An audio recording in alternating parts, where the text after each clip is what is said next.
Hey gang, for those of you who enjoy QF, a podcast about Howard Stern, and would like to donate to us just via PayPal, you can, using the email address johnnythegreek21@gmail.com. You can check the link in the description for the spelling, and it's also here on the graphic. And if you'd like to do more in terms of donations or subscriptions, you can use our Patreon account and subscribe via the Black Kluge level, and you can receive our weekly content that we're putting only on Patreon. It's exclusive for that platform. And anything over $5 is just gravy, guys. We love you. Thank you so much. Would you pretend that I am Bahati? I'm sitting here. I'm going to be honest with you. It's hot in the garage. I'm wearing a bra top. And I only have panties on. I'm being honest. Can you go a little slower? Just talk about it. Do you have underwear on under that robe? I do. That's all I have on, though. Oh, my God. So wait, you're in your garage. You're in your garage. Bahati is... I'm Bahati. You leave it alone. You know what? You're doing just fine. I should only look like you. All right, so I'm Bahati. We're in the garage. I'm bathed. I'm moisturized. I've completely shaven for you. And I'm sitting here listening to my husband. Gross. I've had dinner at Mar-a-Lago with Donald many times. Not at the same table. But he would come over. He would give me a tour of Mar-a-Lago. I've been there. I told you, it's like heaven. Oh, it's hot. I just burned my mouth. Dry oatmeal. I need... What? Oh. On it. Where you could just put them in your ear and, like, there'd be Bluetooth or something. Because I can't even afford to buy socks anymore, you know. No. Well, all right. Well, hey, I'm glad to hear you're doing okay, and I have my routine. And the days go so fast because I just sit in my room and entertain myself, like when I was a little boy. Time means nothing. Yeah, no such thing as time. If I didn't have to shower and eat, I'd just sit in that room. I'm telling you, it's that narcissism where you think the whole world revolves around you and you're entitled to do whatever you want. But, you know, when you're a football player and you're used to being catered to and you're the most famous football player in the world, you can get caught up in that. And then when your wife says, hey, you know, you need to take the garbage out and drive the kids to school, you get resentful and you go, don't you know who I am? You know? I can't get that image of your dad playing piano with you on with you on his lap. It's just, I don't usually feel stuff, so this never happens to me.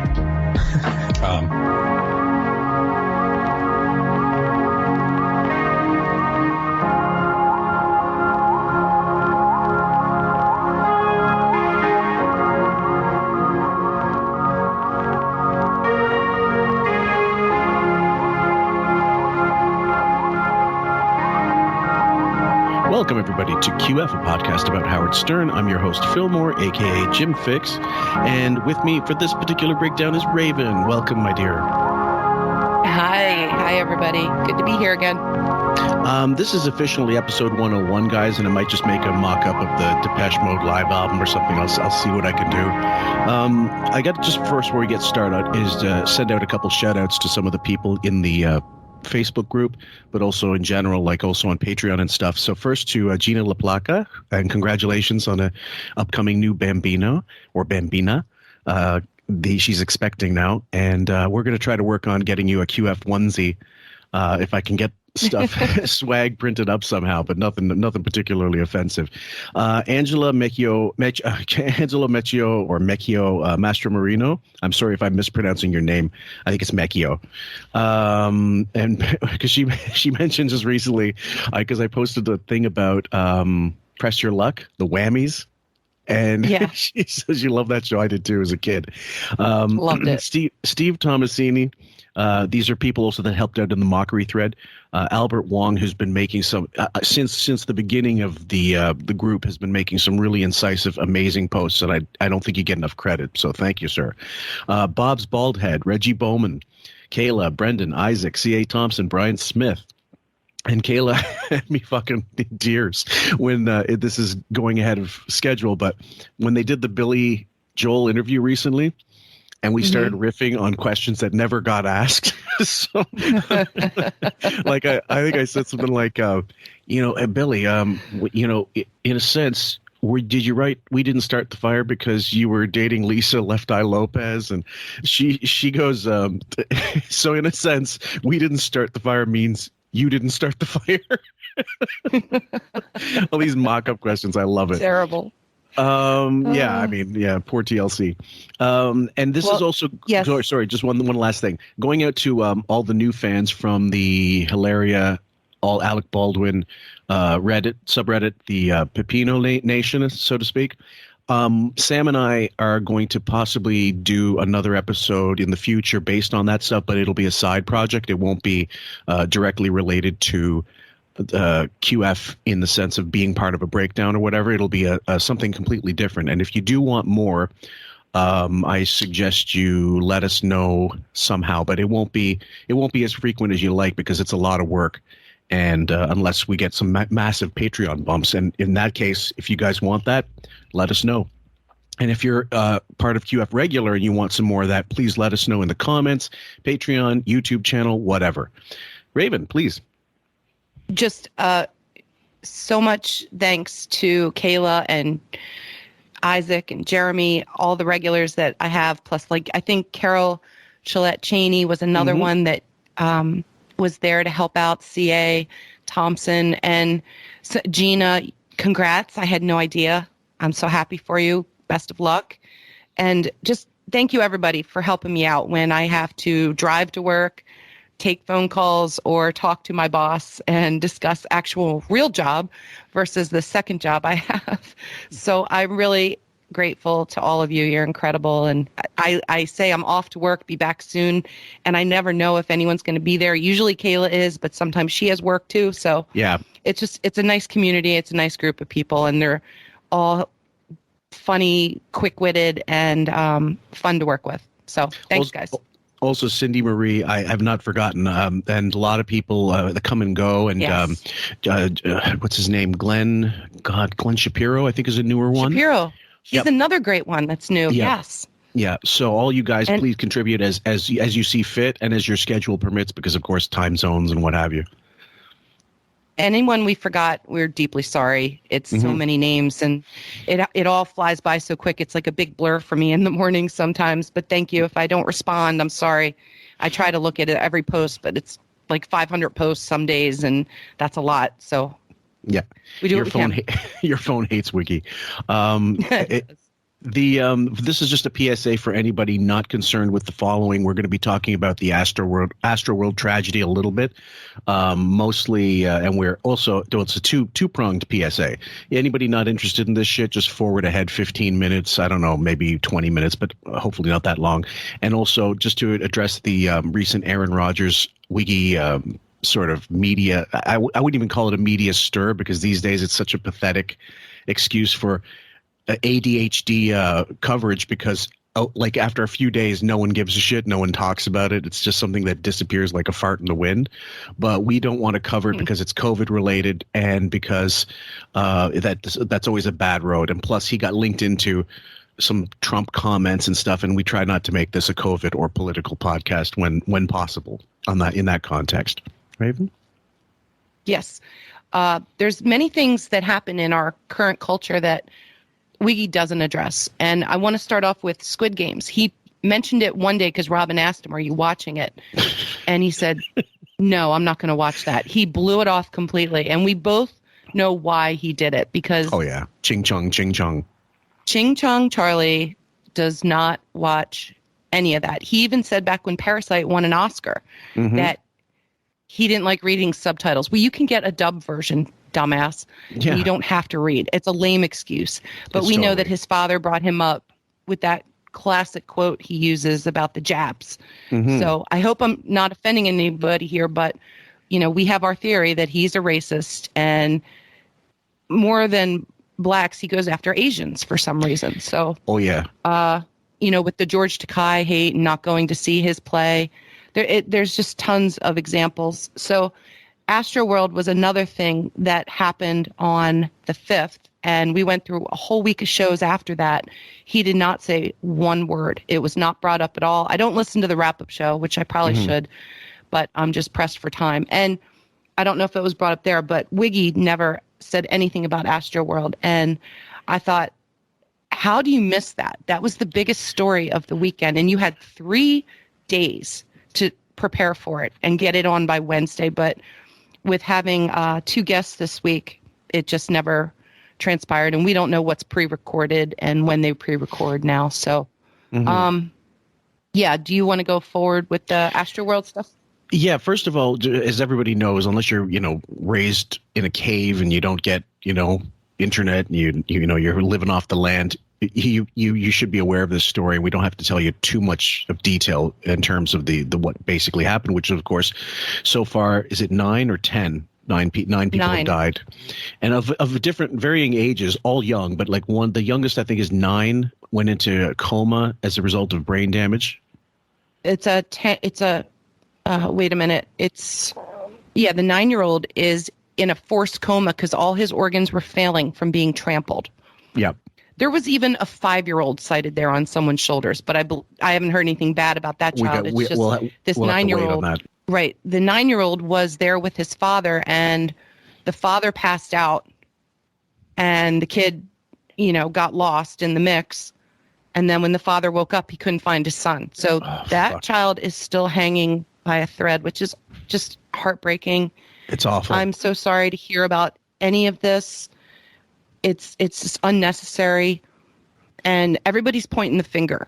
There's so many levels and layers to this because you have the promoters, you have the police, you have Travis himself, you have Drake, you have the Kardashians, and then you have EMT people, and the crowd themselves, is kind of like, just some people are defending Travis, some people are like, I have PTSD from this, I can't believe what I saw, walking past people just dead on the ground, not responsive, and that there's so many things that went wrong, but it's just poor planning. I mean, when the gates broke, when people stormed the gates and went in without tickets and just they say over 5,000, but I think it's way more than that. I don't know. Easily. I've seen numbers as high as 100,000 at the show, and if you see any footage of it, it's just incredible. Well, they said 50, not 5, actually. But in terms of how many people crashed in that didn't have tickets, that's what I'm talking about. The 5,000 that crashed in. Yeah, there was 50 sold. It was sold out to 50,000, but then people crashed the gates. So who knows? And the security checks, they weren't checking bags, even on the people that went in legit. Christ's sake. So you're talking, drugs, knives, guns, any kind of shit could have gone through. Fentanyl. And there's also people saying that there's someone going around injecting people, and they had to use Narcan to revive them, but we don't have facts on that, so that's all alleged. They're saying that EMT staff was untrained; they couldn't perform CPR. They were outnumbered. They're supposed to work in 2-man teams, and they couldn't even do that. The barriers were set up poorly. So you had people getting crushed against metal and wood barriers that were sectioned off in this weird way. Yeah. I looked at some of the footage, guys, and it's horrific. And I can think of the Hillsborough tragedy. It was an FA Cup game, if I'm not mistaken. I think between Liverpool and Everton. I can't remember exactly, but 1989, because I was 14 at the time, and 96. I think it ended up being 97 in the end because of that long-term coma's patient who eventually passed on, and people were crushed because they let the fucking fans trample in. They didn't count them. They didn't allow for capacity, and people got crushed against the old fences. And when that happens, and I've been in that situation, I'm not joking. This is a very serious topic in this case, so no yucks. And people literally, the air is pushed out of their body the way a constrictor, like a boa constrictor, they don't actually choke you.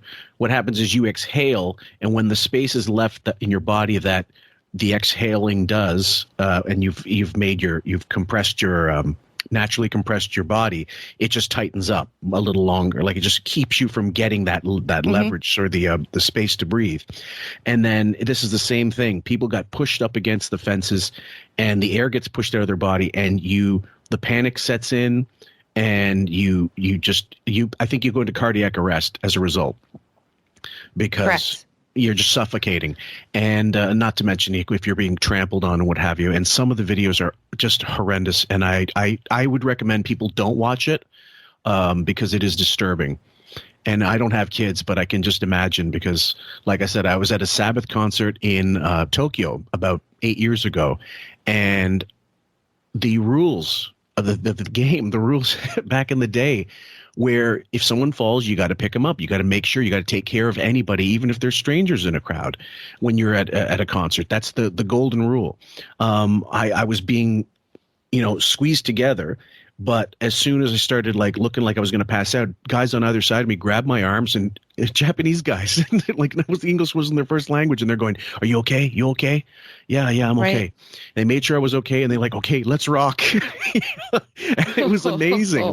It was a great concert, but it just showed you that that's what should happen. And at this thing, it sounded like a complete free for all. I don't think basically what we think is going to happen. I'm certain you agree with us. He's not fully culpable, but he's going to be responsible based on the timeline here for a lot of the shit. And he's probably going to be. Do you have the blinds? I'm going off of the podcast I sent you the other night. Okay. With all of the legal talk of him offering refunds to people, and this the gossip lawyer is talking about don't take the refund because then you give up all your rights to sue and litigate in this case for injury, for trauma, for anything that and he's offering to pay for the funerals. So by accepting that money, you're basically signing away any rights to sue him. And then he's offering this thing called free therapy through Better Health. But he's also getting a commission off of that. For everybody that joins that, he makes money again. Yeah. How dirty is that? Well, so many things here bother me. It's a lot of shit, and we'll go through it one at a time, basically. This was the timeline, guys. 9:02 p.m., that, according to the Houston Chronicle, Travis, he started performing. Fans pressed towards the stage. 9 minutes later, the video shows fans trying to escape overcrowding.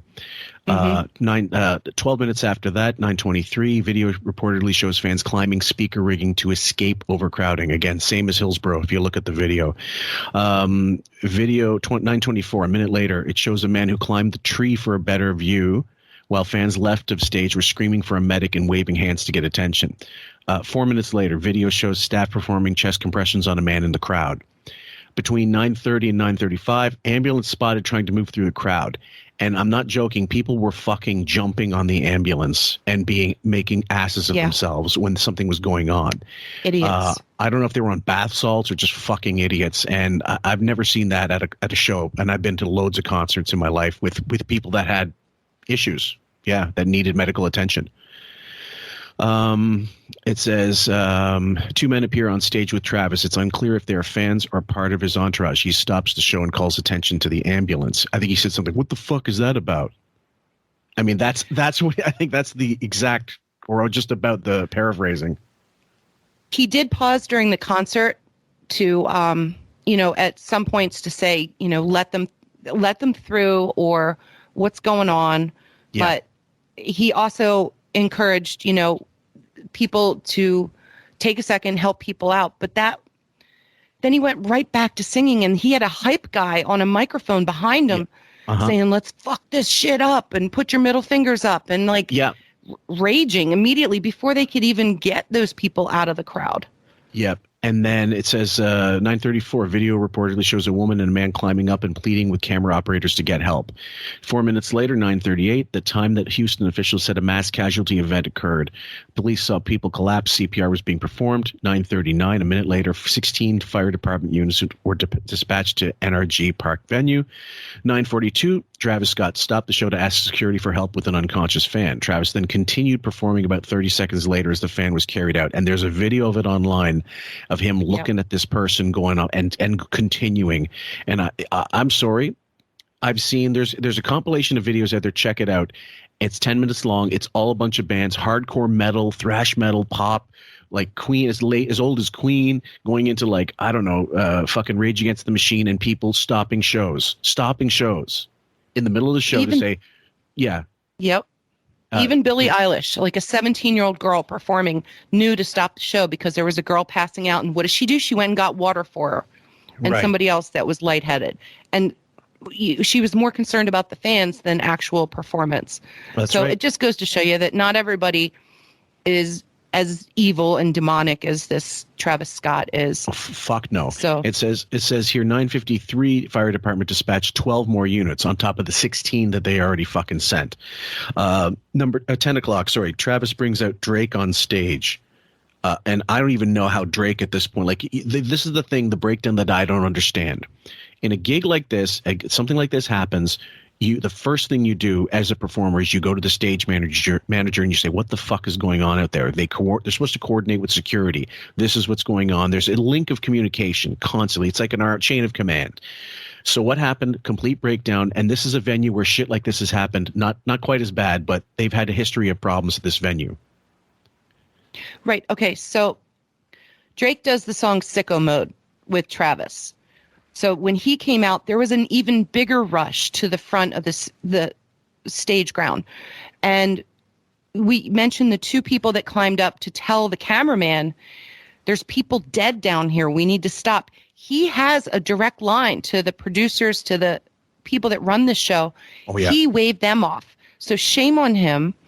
And the crowd was chanting, stop the show. Yeah, there were definitely but people nobody filmed. did anything. Mm-hmm. Nothing stopped. And even after it was called a mass casualty event, he performed for another like 35, 40 minutes after that. And then there's police video of the police protecting the front of the stage, taking selfies and live video streaming it.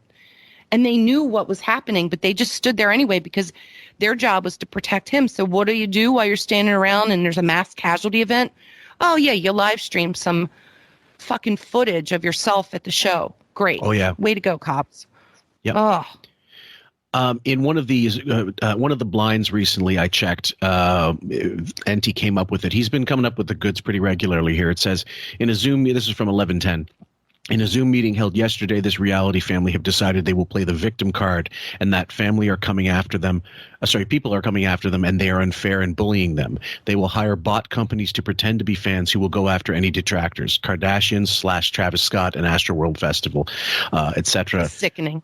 Yeah, and when this is when you don't have any sympathy and actually think these fucking people are evil human beings. I mean, being vapid and being empty and pointless and stupid and pointlessly rich, needlessly rich is one thing.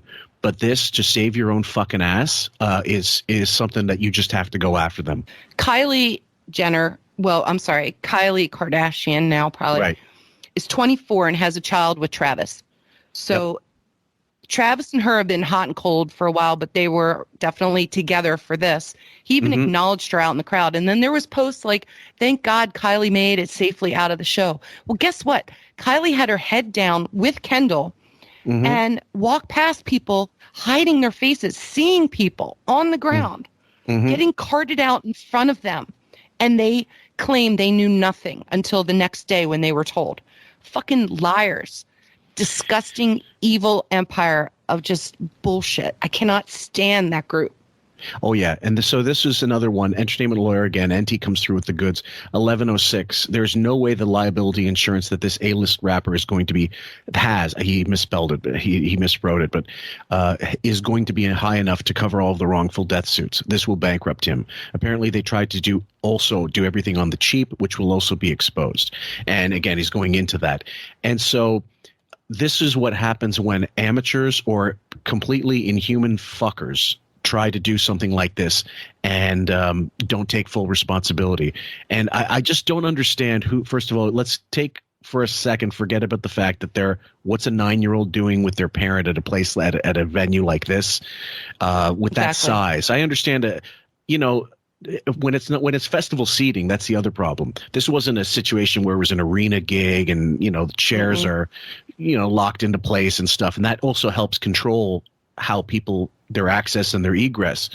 But festival seating is a nightmare. And I looked up, the famous concert it comes first to my head is the Cincinnati concert that the Who performed in 1979. And in that situation, they only let two turnstiles rather, instead of the 16 that they had.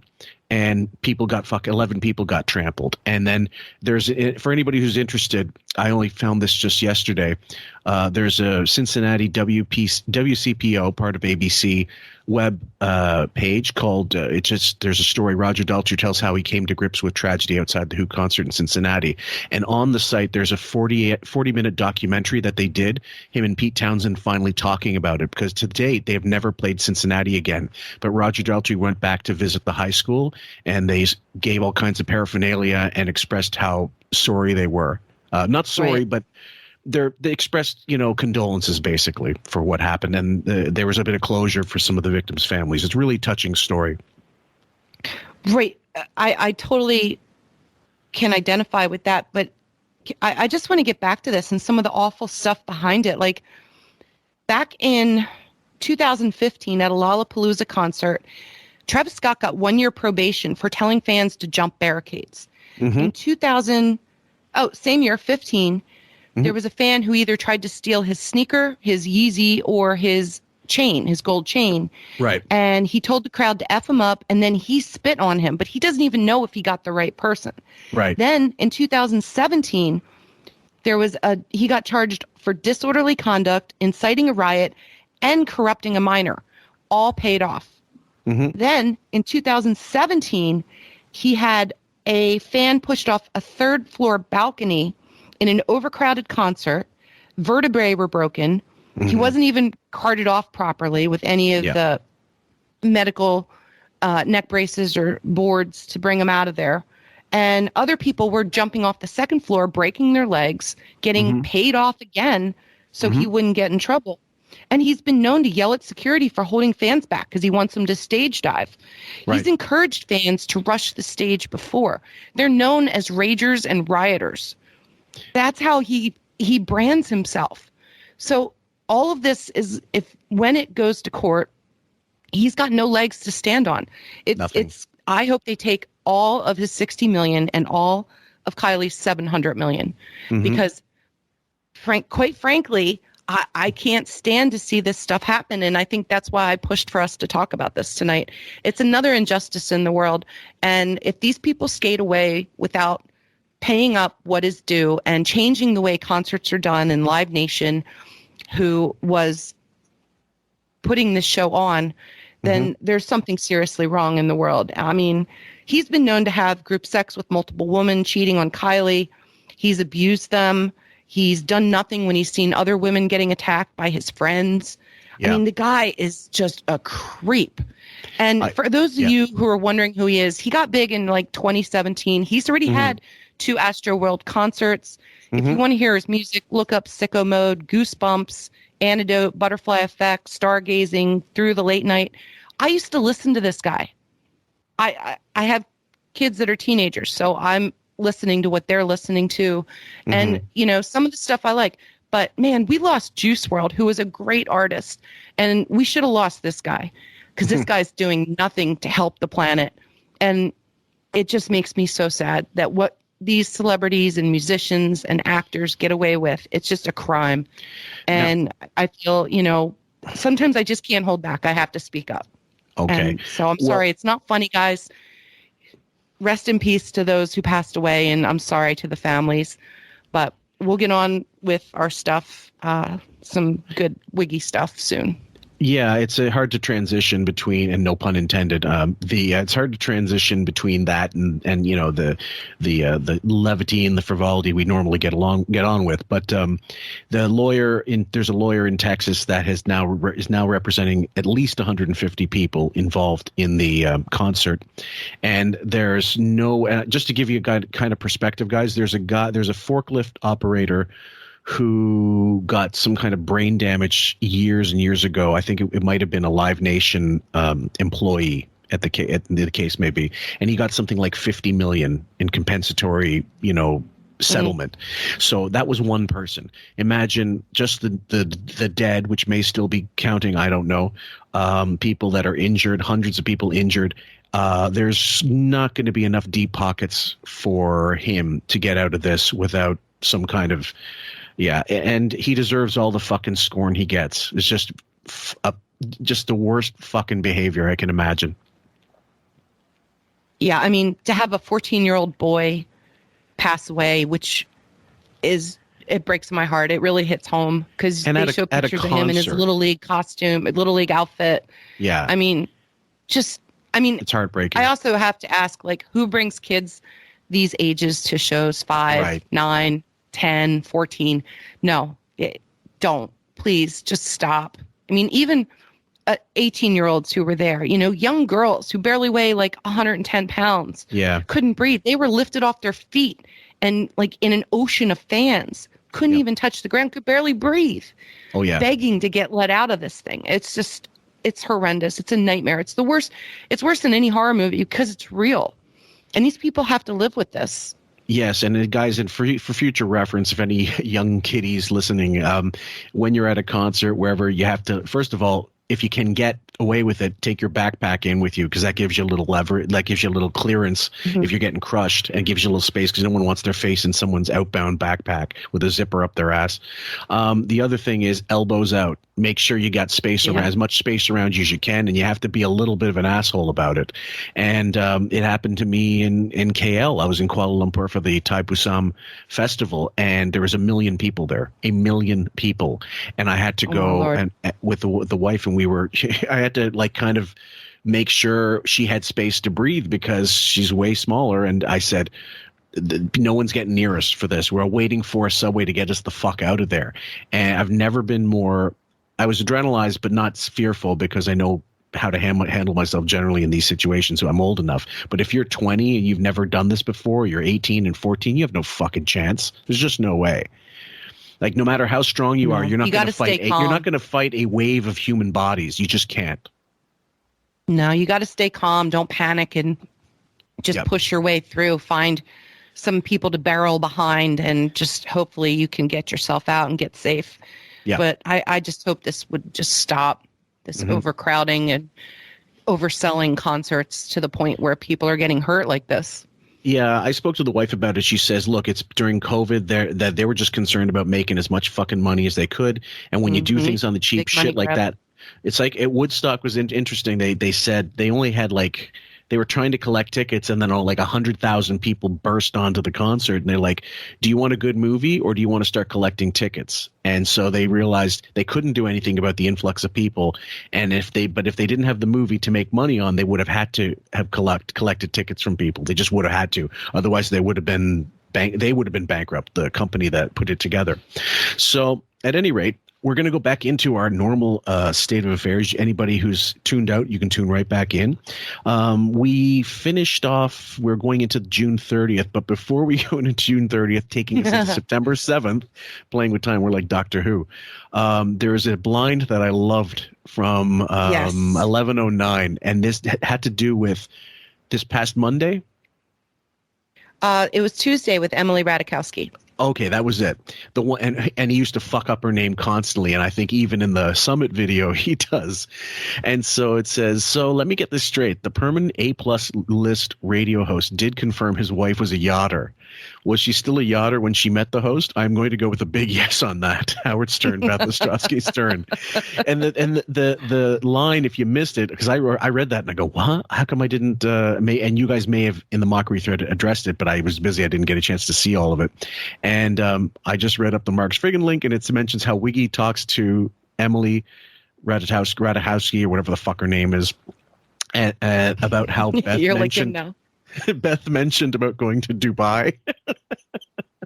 Yes, she was invited through the modeling agency to go to parties in Dubai.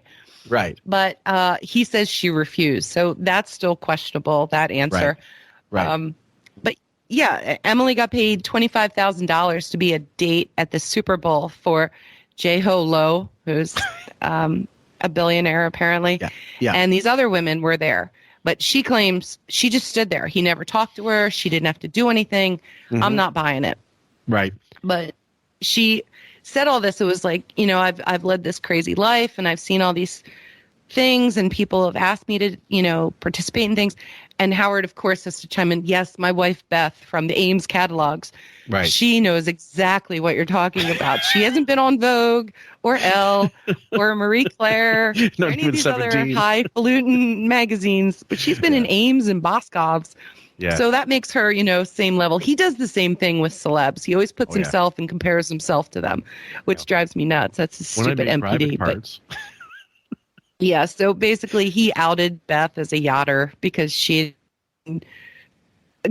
allegedly going to parties in Dubai or invited. We'll just go with that story for now. Okay, now here's the thing. that when I saw that and I had the exchange with Raven, I'm actually going to read some of the intrigue. And I said, okay, meanwhile, she was set up with that South African guy supposedly on her and Wiggy's first meeting, and whether you're escorting a person as a date, as a bearding assignment, or as a fuck date, you're still an escort. Right. You're being paid on an assignment to do this. And Carrie Stevens was an ex-playmate, another Buffalo gal like Sam, but this one, she actually went to the Middle East and fucked for money. She admits it in her book. I was going to try to set up an interview with her because she has some interesting stuff to say about Wiggy. And most of those girls, even though they don't want to admit it, probably if they're getting paid 25 G's, there's a lot comes with that. And that ain't just about looking like eye candy. Almost every one of them turns into a pincushion at the end of the night. Yeah, they're pretty much ordered what to do throughout the night and who to do it with and how many times. And it's yes, sir, yes, sir, yes, sir. That's all they can do. Yeah. And to the point where, I mean, people, and I don't want to get into conspiracy theory mode. It's merely what I read in the blinds. And that Meghan Markle, whatever, was also a yachter before all this got started. And it's not surprising. It's not unbelievable. The royal family certainly is not above scandal. Just look at that fucking Prince Andrew interview that he did about Epstein and oh my Lord. God, that's a whole other can of worms we can't go into, guys. But if we ever do, trust me, you'll enjoy it. I think, even though you may, it's disturbing, but it's fascinating. Yeah, when the movie festival in France at Cannes goes on, the yachting is probably at its peak season at that point. Oh yeah. So anybody that you see in pictures over there associated with movies or not associated with movies but hanging out over there, look out. There's people like Lindsay Lohan, Bella Thorne. Tons. They've all been associated with this work, and that's what they do when you can't get a job acting or in the business modeling. What do? You go yachting because it's quick money. You can make enough for the year in like a month. Right, and there's not much in the way of ambiguity, and there's not it's not a long-term commitment. You just literally go, take it wherever and whatever input they ask, and then whatever you're willing to do for the money, and you sometimes it's just swag, sometimes it's jewelry, sometimes it's whatever, and it's transactional, completely transactional. Drugs, yeah, sure, why not? It's part of the business, sadly. Anyway, let's get down to business, guys. Pardon our business, our transactional. And let's see what we got here. June 30th, number 1, death, taxes, and contract lies. Now, keep in mind, guys, this is right before he goes on vacation, so we are going to straddle the two eras of Stern in this particular episode. Articulate all of them. I just talked about my excitement and stuff. But the truth was, when this last contract was up, I took a look at my life, and I was like, well, okay, maybe it's time. But when they came up with this plan of maybe it's time, I love that dramatic pause. Maybe I gotta hang up the microphone and call it a night, Mildred. He's threatened this every time a contract comes around. Yeah, it's so lame. It is. Instead of doing 112 shows a year, do 100. I thought, okay, I could do that, and I can still be connected to fans. Now, hold on. By saying that, though, is he outing himself like the 79 that he is? That it is 12 shows fewer, because that would make perfect sense. What's 12 shows? 3 weeks. That's 4 weeks. 12 shows. 3. Oh, sorry. I keep thinking he's on his original 4-day-a-week schedule. So 4 weeks, that explains that big gap in the summer, and that's what he's talking about. Like, that's usually he gets those 2 weeks, go back, 2 weeks, go back. Right. It's more like 5 weeks over July and August, which he skipped this year. So right now the count's at 86 after this week. I was still hoping for a big Thanksgiving, Christmas vacation, but I kind of doubt we're going to get that. I think we might just get like a 3-week Christmas vacation at this point. We'll see. We can't be and that definitely lucky. a week for Thanksgiving. So he'll take that week off like he has to every year. That's right. And we can still give you some of the best radio around. I happen to believe we still do the best radio around. I've listened to the other stuff. It ain't that great. It's not that we're that good. It's just they're not that great. Oh, take it easy. Boy. I think we're good. I do too. Well, I don't want to pat us on the back too much. So anyway, So there's that. Number 2, Trans Family Feud. I was thinking the other day, if Richard Dawson was hosting Family Feud, would he kiss trans women? Okay. What? Why does that have to come up? Who thinks of that? Someone who has it on their mind. Number 3, Zvi. Oh God, this is sometimes tough for me in the morning. Ugh. Zvi lacks gaydar. Mom, why can't Liberate? He seems like such a great guy. Oh yeah, they were talking about Liberace, and this was actually something I can't remember where it was. The word they used to use for Liberace was he's eccentric. Moms used to use it because they wouldn't accept it. Like they wouldn't. What do you mean, Rock Hudson? What are you talking about? This was all because he was talking about his mom teaching him stuff growing up. Mm-hmm. And how she had better gaydar than he does, that he doesn't have any, apparently, because he doesn't know about Ralph or Liberace. And this is him talking about him finding out from his mom about Liberace. Right, yeah. When she told me he was gay and what gay was, I was like, you're kidding me. Liberace? I have no gaydar whatsoever. We think he knows fully well what gay was, and that's most of us feel that way. None. I mean, my mother was like shocked how little gaydar I had. I couldn't tell that Paul Lynde, Charles Nelson Riley, and Liberace were gay. Noticing. To me, this is just on par with him saying, my wife, I'm a straight guy, I'm married, that kind of shit. When you say I don't have gaydar. Number 4, Flirting with the Stylist. I know. Well, listen, to this day, I didn't even know Ralph was gay. Ralph, hi, you're on the air. Yeah. What? Now, is that supposed to be a joke or serious? Because I wasn't quite I still don't understand when he does this, because usually the joke is followed by a giggle or a laugh, one of those little tells. It was him joking in a weird way, but not joking. That's the funny thing is, the theory, Ralph had a theory that they were talking about one of the callers sucking a trans lady's dick, and that if you suck a dick, you're gay. So by that logic, Ralph is gay. Yes. Because he's admitted to that, but he also has been with women too. So, like Terry Farrell of Deep Space Nine came up this week, and they've been harping on that and how he got a date with her and made out with her. We don't know if anything else happened because she didn't confirm anything but that. They even went as far as to play the clip of that. So it's just his way of being, kind of just sketchy in the way he talks. Like, I didn't even know. Right. But like inside, he knows. He knows, and their we know. inside joke. Exactly. Now, the thing is, guys, and you will already have heard the episode I cut with Isaac Lightfoot, our buddy on the show, in the group, who had an encounter with Ginger Lynn. I keep thinking Gina Lynn. There's a lot of Lynn's out there. Amy Lynn. There's Teresa Lynn. There's all kinds of Lynn's. It seems to be a very popular name amongst the working girls. And if you heard that.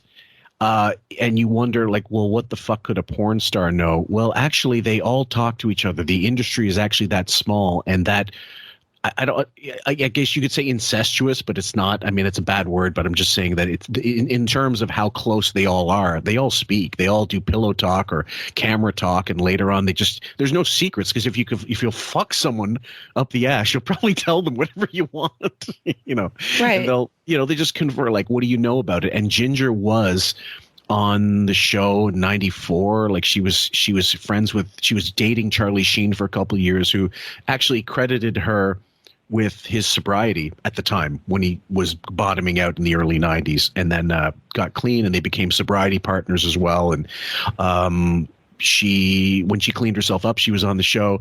Years later, you'd see her all over the place, and I'm certain she knows.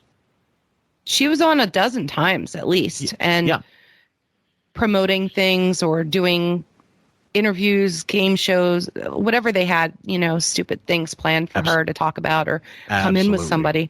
Yep. And Isaac, thank you so much for going to that convention and getting all the dirt from her. Can't wait to hear you talk about it.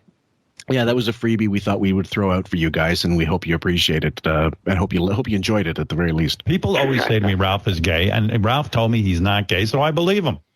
And everyone tells me I'm crazy. Gay now. Gay now. Are you disassociating himself from the actual, like, any trace of the story and every, it doesn't work anymore. It doesn't. Yeah.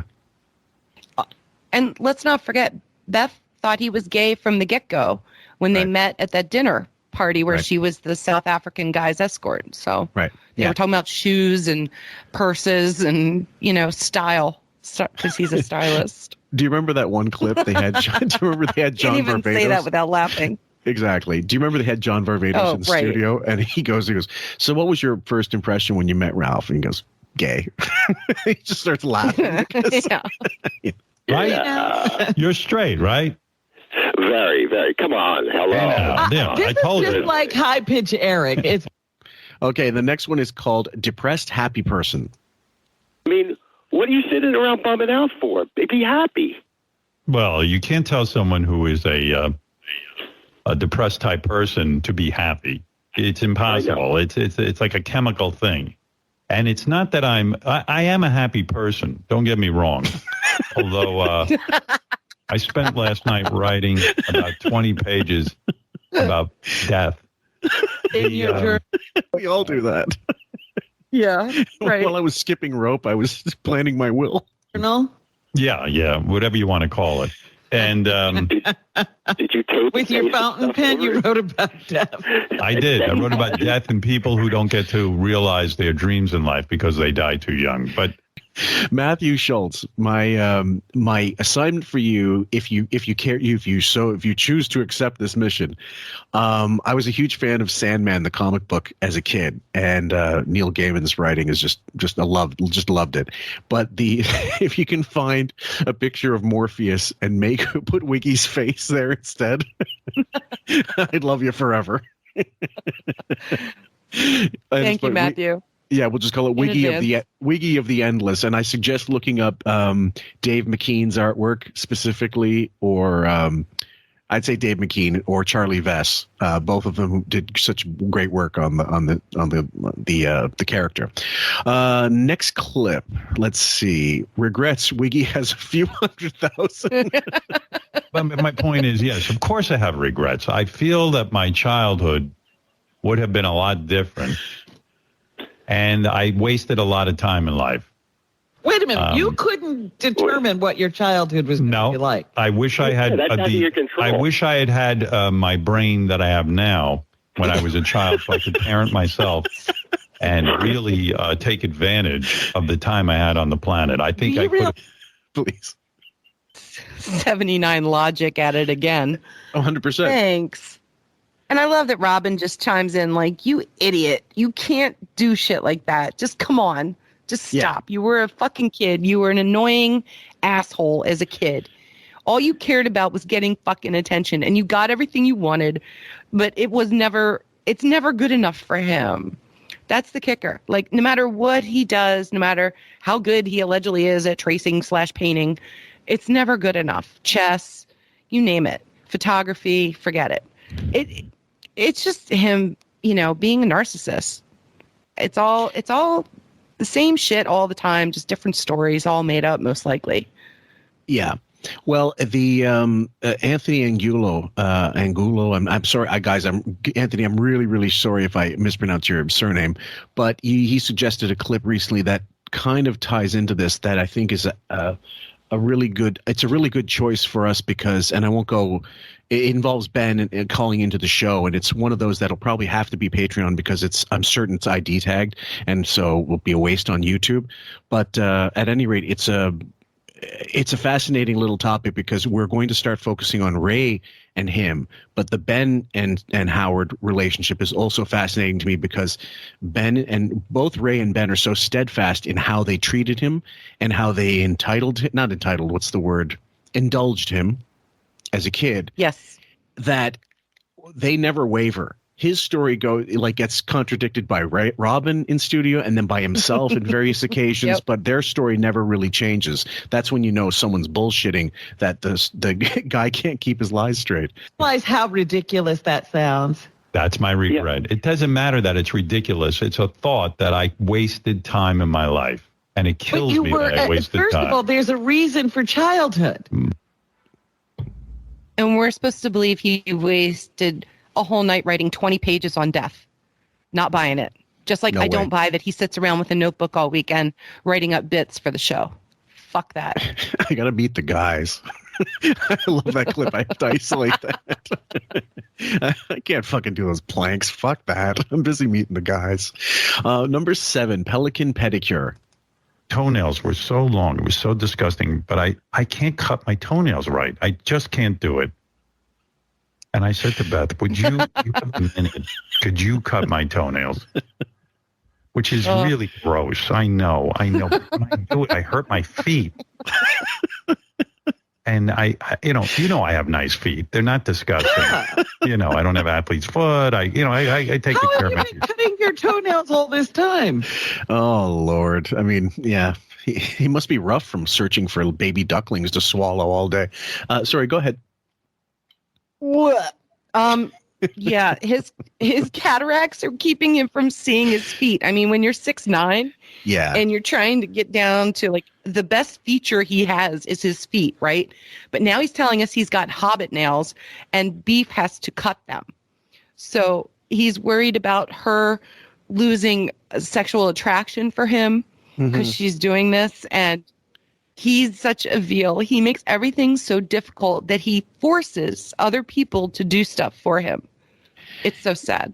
Well, he's got such, I mean, if you just be honest about his back problems, because if me and Chicago Bobby Chicago, AKA all those things, we're talking about people who get muscular problems as a result of their employ. Like, so he's a drummer, his lower back's got to be one of the first things that's starting to go, that kind of thing. Pelican, he sits down, Stern sits down at a chair, no matter how comfortable it is, you're going to get issues as a result of that. It's like being in a plane for 9 hours. You don't feel like running a marathon after that. You got to get up, you got to do your stretches, all those things. And I'm certain he never did any of that to take care of himself. He just, read a pamphlet from Sarno and willed all that fucking pain away. Just like, you can use Sarno to, cure homosexuality, according to Stern. And so he's just not willing to say, you know what, I got a bad back. I can't reach my nails. It's it sucks, which would be human and more interesting than this bullshit. Well, that would also help explain his Marfinism and that big dowager back that he's got, like a hump where he walks. He can't walk downstairs. He's got a hump. God. He's going blind. I mean, how great is this visual that just imagine it. And then you got to worry about the wig. He's got sunglasses on that are tinted. Like, no wonder you're just a fucking mess. And we get joy from this. So there you go. Okay, well, here's the thing. There's that one video, GIF, I'm sorry, guys, of him walking down, being led down the stairs by Ellen from Beth. That's the one I'm thinking of, yeah. Okay, there's that. That one's okay. That one's fine because it's, it is amusing. But the most amusing one is the one where he's going up that one step. And I isolated I just took the picture and photoshopped it on a minefield while him walking, doing Stairmaster in a step class or whatever. Not Stairmaster, I'm sorry. And then also doing ballet with a bunch of little tykes and stuff like that. And I thought, yes, this is him constantly hunched over, horrible posture. And for him that tall, that must be a nightmare. His back must be killing him daily. I wouldn't be surprised if he was on painkillers just for that. Well, he did have back pain back in the day. And he says, Sarno helped him wish that away. Yeah, right. But it's got to be a problem. And when you're, he always says he has issues, and I believe him. Oh, yeah. He's got this anorexia. He's got a bad liver. He's got high cholesterol. Now we need to saber dance. His eyes are going. Yes. So it's just a fucking gold mine of back pain, Photoshops and toe fungus, toe jam. Let's keep going. Well, she's been helping me for a while. I was embarrassed to tell you. But I don't know. My vision has changed. I can't see down there. And I end up fucking my feet up, and I walk around for 3 days because it's all screwed up. Oh, dear. I said, would it be a turnoff if you were to do? She goes, no. What's the big deal? She goes, I'll give you a petty. Would it be a turnoff? Yes. Just like sex would be a turnoff. Looking at you is a turnoff. Listening to you is a turnoff. Go ahead. It's not a turnoff. Marbles. Yeah. When you can get That's why them. she does it. Yeah. Number 8 is called audio glitch. And she came in and she was cutting my toenails, and I'm looking her over. She's wearing some little dress or something. And I go, boy, she looks good. What a waste of time I'm here. I think she should be in bed with me right now. I said. I guess I can't get too down on him because we might have that too, but we're not getting paid $120 million a year. No. Yeah, quote unquote. Also, he's jealous of her that she gets to play dress up for dinner in $4,000 gowns and purses and, jewelry that he'll never look good in. He's tried. No. He's been glamorized as, a cross-dresser many, many times. But he's when he talks about how good Beth looks, it means he wishes he was young. He could eat whatever candy he wants, and that he could walk around in floofy stuff or whatever. So that's how I interpret it. I don't know. Everybody might have different ideas. Next clip, guys, number 9 is called Perlman Pounds Women Hard with Horsecock. And Raven's going to explain a little more who the fuck Perlman is. And no, it's not Ron. No, it's Mike Perlman, who has recently come into play on the show with talking about how in the past he took a bullet, whether it was on the street or if he was a service guy, I can't remember. But he is shown as this tough guy who's beefy, bulked up. And he's been used for Ronnie bits. He's been used when they asked staff, if Ronnie passed away and somebody was going to sleep with Stephanie, who would it be? And guess who the two people were? It was Benji, the air whore, and this guy, Mike Perlman. So I think Wiggy has a thing for him because he, has this history, and he has recently been on the air maybe 2-3 times this year, maybe more, I don't know, but he's just a newer staffer that's been getting some airtime, and he's one of Wiggy's favorites because we don't get Nowicki as much. We haven't been getting Mamet, and we got way too much Chris Wilding, so I guess they're just mining the staff for filler. Yep. Ronnie, if you had to pick someone to fuck Stephanie after you're gone, who would it be? Would it be Mike?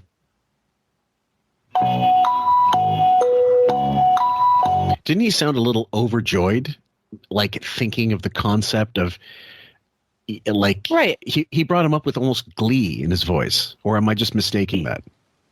No, he's putting Ronnie in an awkward position where he's got to talk about his girlfriend being with somebody else. And with Benji, it's one thing because it's a big fucking joke. We all get it.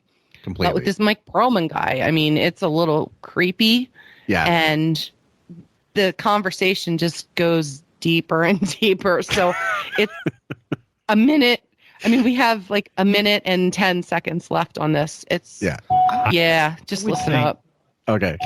Mike would be first of all, Mike's really good looking. He's got big, thick arms. Probably got a cock like a horse. He's going to fuck her so hard she's going to be like, why did I waste my life with Ronnie? I mean, this dude probably can fuck like an animal. He's like honestly waxing poetic about this guy, like you would a lover or some kind of lust crush. The way he like did a mad about crush that you have. I still have a Reface, that Reface app. I still have one I love that I haven't uploaded it to Jiffy or Giphy, whatever it's called, of him as an Antonio Banderas in Interview with the Vampire, putting his hand over that candle and doing that little.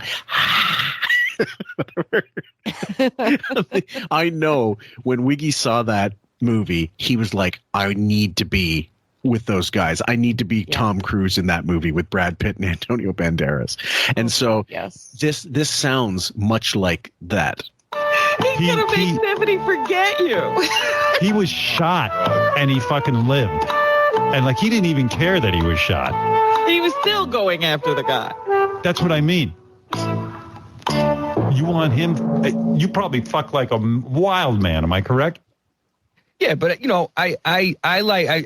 Ronnie's my buddy, and but I'm saying you pound. He tells you not to fuck Stephanie, you won't do it. Ronnie's my buddy.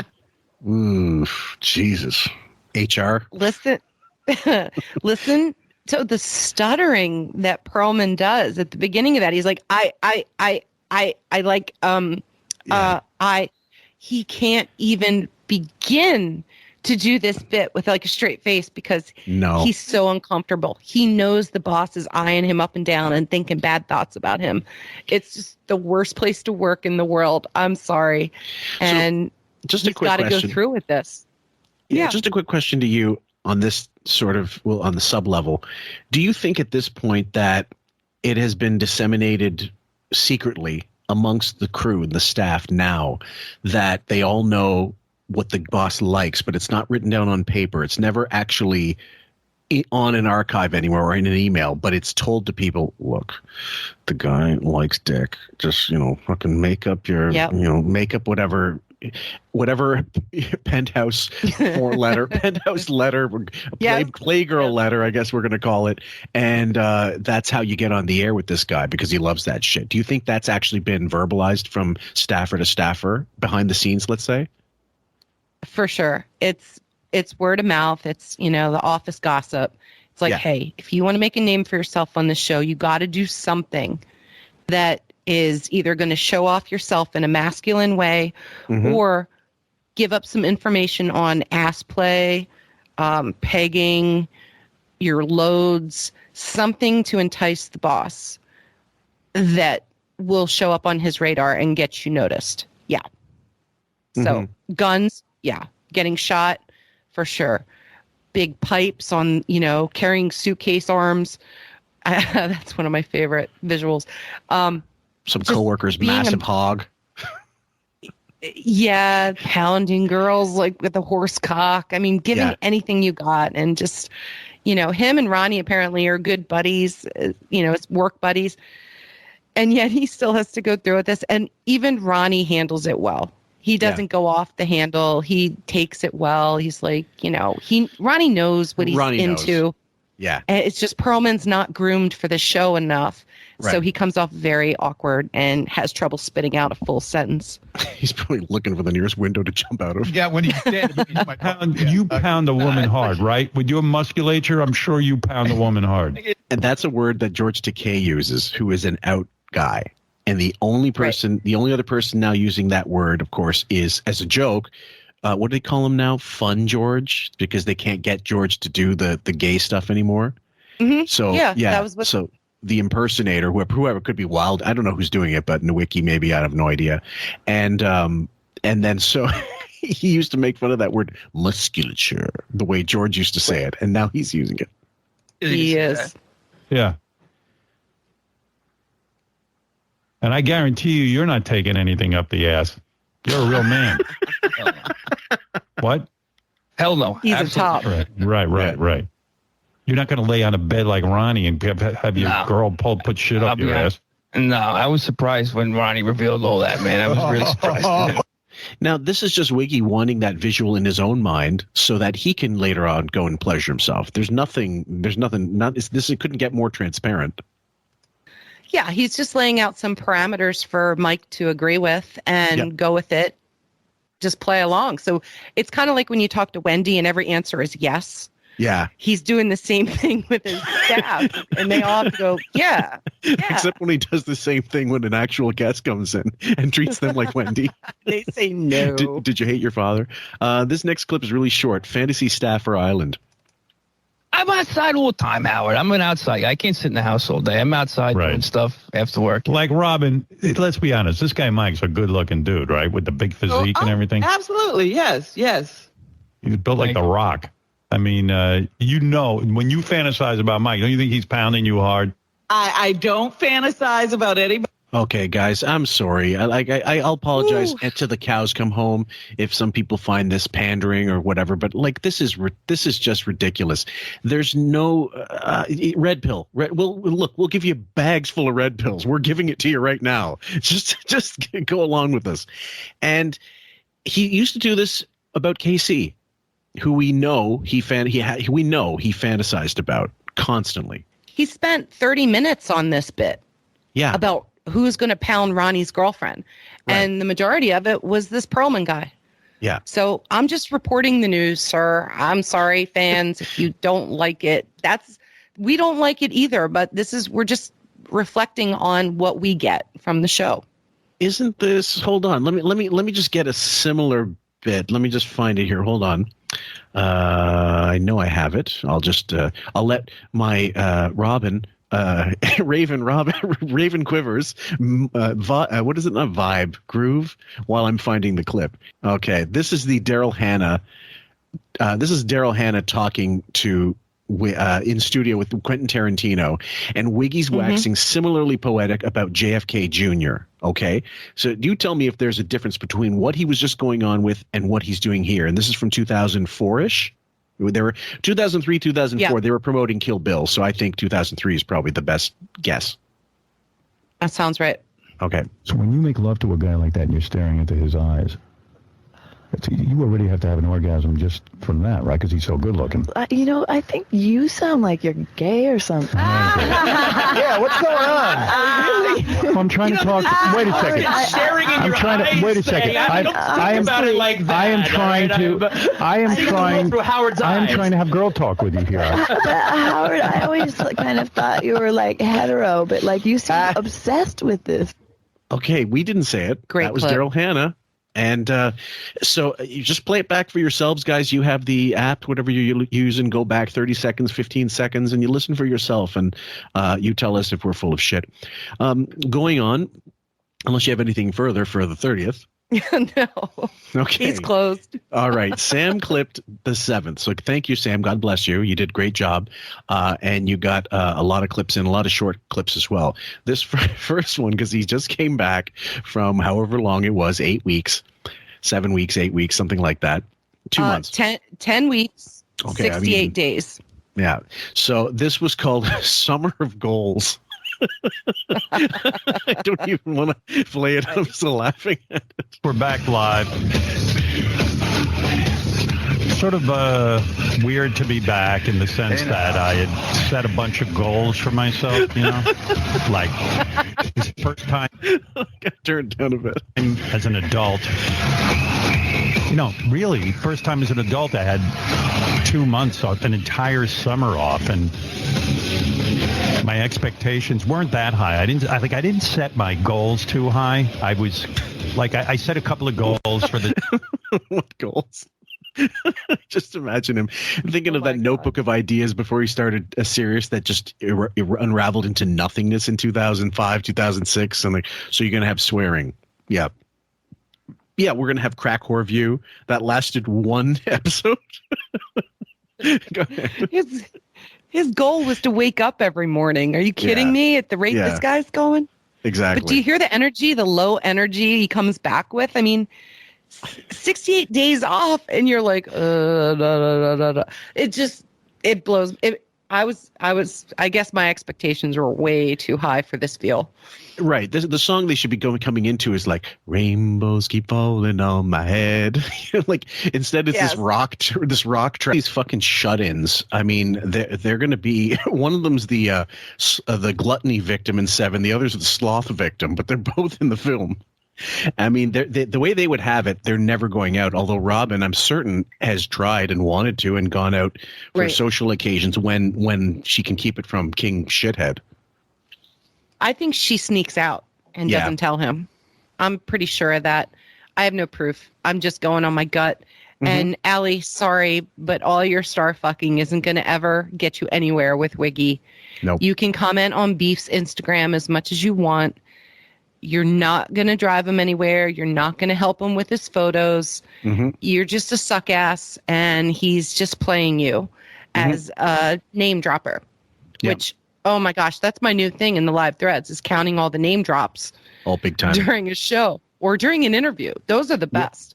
It's almost like a ping pong of who can name more famous celebrities and have anecdotal stories that go nowhere or big mean time. Nothing. But yeah, that's what we're down to. Yeah, and the other thing is that there's that, and there's also the names that were dropped but no longer are. And one thing I was looking forward to in the Marty Short, Steve Martin interview was any mention of Chevy Chase, and there was one, and we'll get to that on Patreon. But it was something like it was an aside talking about the three amigos. You can't not talk about him, but he managed not to talk about Chevy for a long time until he finally did mention him. But just kind of an aside. It was not even worth mentioning. Yeah. Next clip, Wilding and Howard discuss Cosita. He just takes you. He doesn't even wait for you to. Yeah, he goes, I need to be in your ass. And I'm like, I guess. You want to set people up for this and give them a PSA? Yes, I'm going to preface this. Okay. Sam, you might want to bail. And for anybody she's fine. So she's aware. Yeah. Yeah.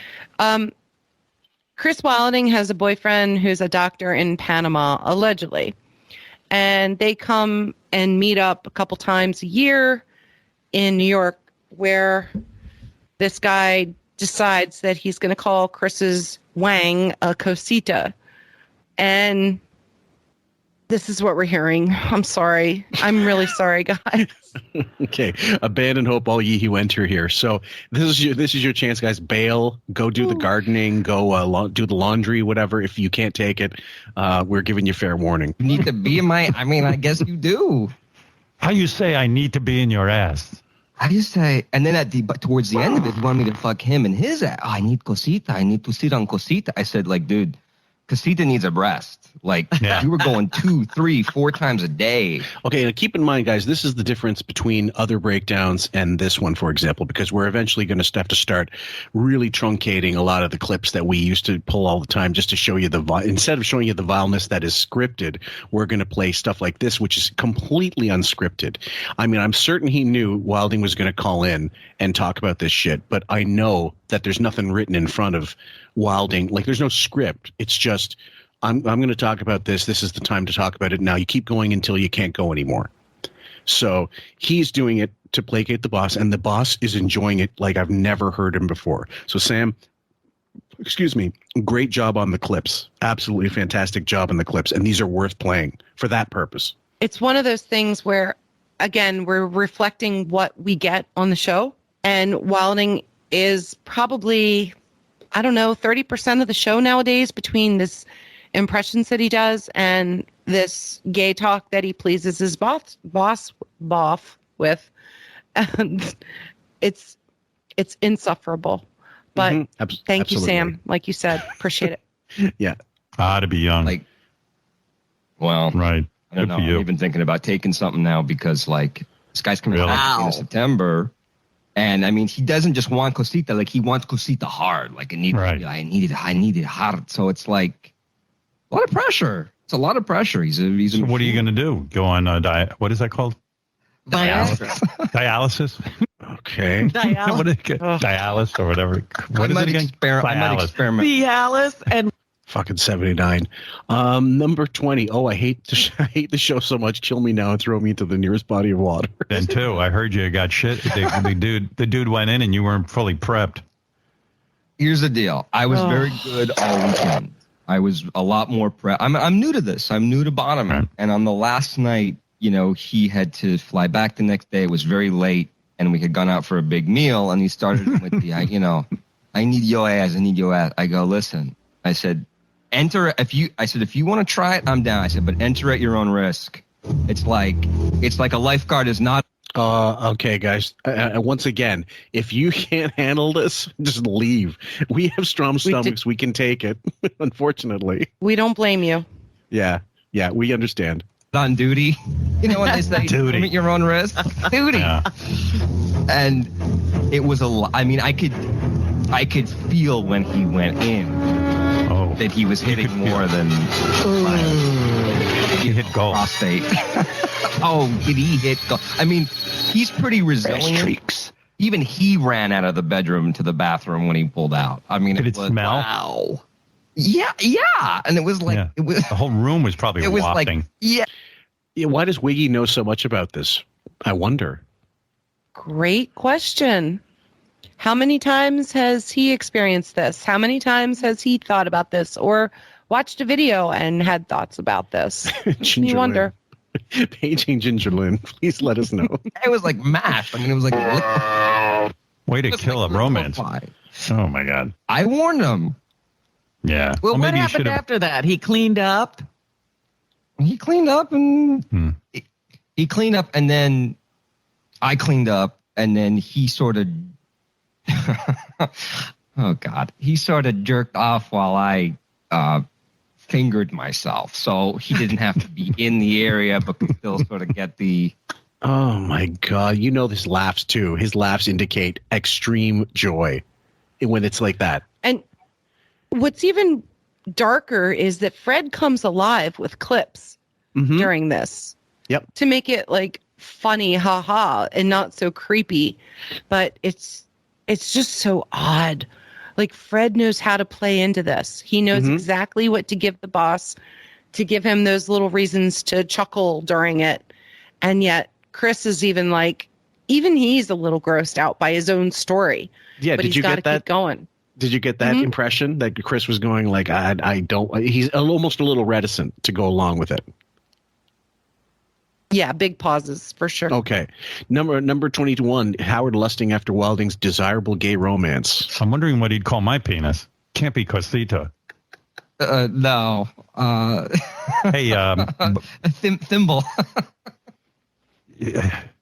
By the way, we have so much to get to. I didn't mean to get into this, but I know. Oh, wait a second. Hey, look who it is. God. It's George. Takei has some bottoming advice for you. Come on in, George. Oh, good. That stupid knocking is a regular thing now. Like every show, multiple times, whenever they have like a fake voice come in, right, fake Arnold, fake George, fake Trump, fake there's shitloads of them. Fuck, I mean, it's hard to remember them all.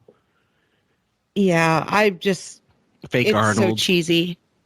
It's become just like cringy, and you almost are like a big sigh. You put your head down. You're like, oh God, who now? Well, it's like usually Wilding. Yeah, it's almost like 8 tracks, like the way you used to go like next. This is exactly how it would be. Now, in the Sirius app, how is it sequential? Like how is it sequenced in terms of forwarding? Are they? It's how a CD goes track. Right. Is this the same way, or is it like only 15-second jump, 30-second jump? You can adjust it yourself. What's it like? There, you can fast forward or rewind by 15 seconds. You can also jump ahead segments, which are broken down by the show. Either 15 minutes, 30 minutes, depending on, and it like a whole interview, you can fast forward like an hour and a half. Well, that's so it just depends on what bit they're doing. And then for commercials and stuff, you kind of have to go like the 15-second jump to get through. But yeah, it's lovely. It depends like how much you want to fast forward. Now, this clip was a little confusing. Not confusing. It was just sort of like, did you really just say that? And it's called Howard outing himself at gay beaches. I only pass by, of course, because I'm heterosexual, but I've gone by some gay beaches, and it seems like most of the fashion is Speedo, even on fat guys. Yes. Like, I don't see a lot of trunks. Like I wear big trunks to hide my belly, but even these big fat guys are wearing Speedos. Okay, what gay beaches is he going to? Are they that prevalent and common in 2021 North America, just out of curiosity? The only place I can think of is that he might have gone is Mexico, but he stays on like resort beaches. Right. He doesn't go off very far from those, and that's been years now.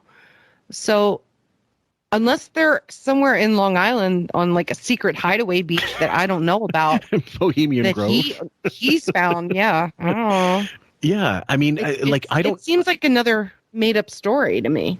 Yeah, like the gay beaches, I'm sure they exist somewhere, but these days, is there a need for them? I mean, I know there's a beach in Hawaii because I stumbled upon it accidentally. Okay, 20 plus years ago. Not a nude beach, a gay specifically like reserved for gay couples. Really? Well, it was called Secret Beach, and I think it was, what island was it on? I can't remember now. I want to say Oahu or Kauai, but either way, you could go there. You could be topless. You could be naked. Okay. And so it was like an anything goes beach because it was off the beaten path. And so there were no lifeguards, there were no police, there were no nothing. It was just locals or tourists going to do their business. And I really didn't see too much. I was fully clothed, trust me. And I got creeped out by weirdo guys, older creepy men being there just sitting staring. So I didn't last very long at that beach. I got back to my hotel and I was just like, yeah, I'm not going to do this because I don't feel safe here. Well, and granted, I was there alone. I wasn't with anybody. Yeah, so, the concept escapes me because I've never, I mean, maybe somewhere in some countries it must exist, but in the States, because I would think that would be either like just totally pointless at this point in time, but also a little too, I don't know, controversial, exclusionary.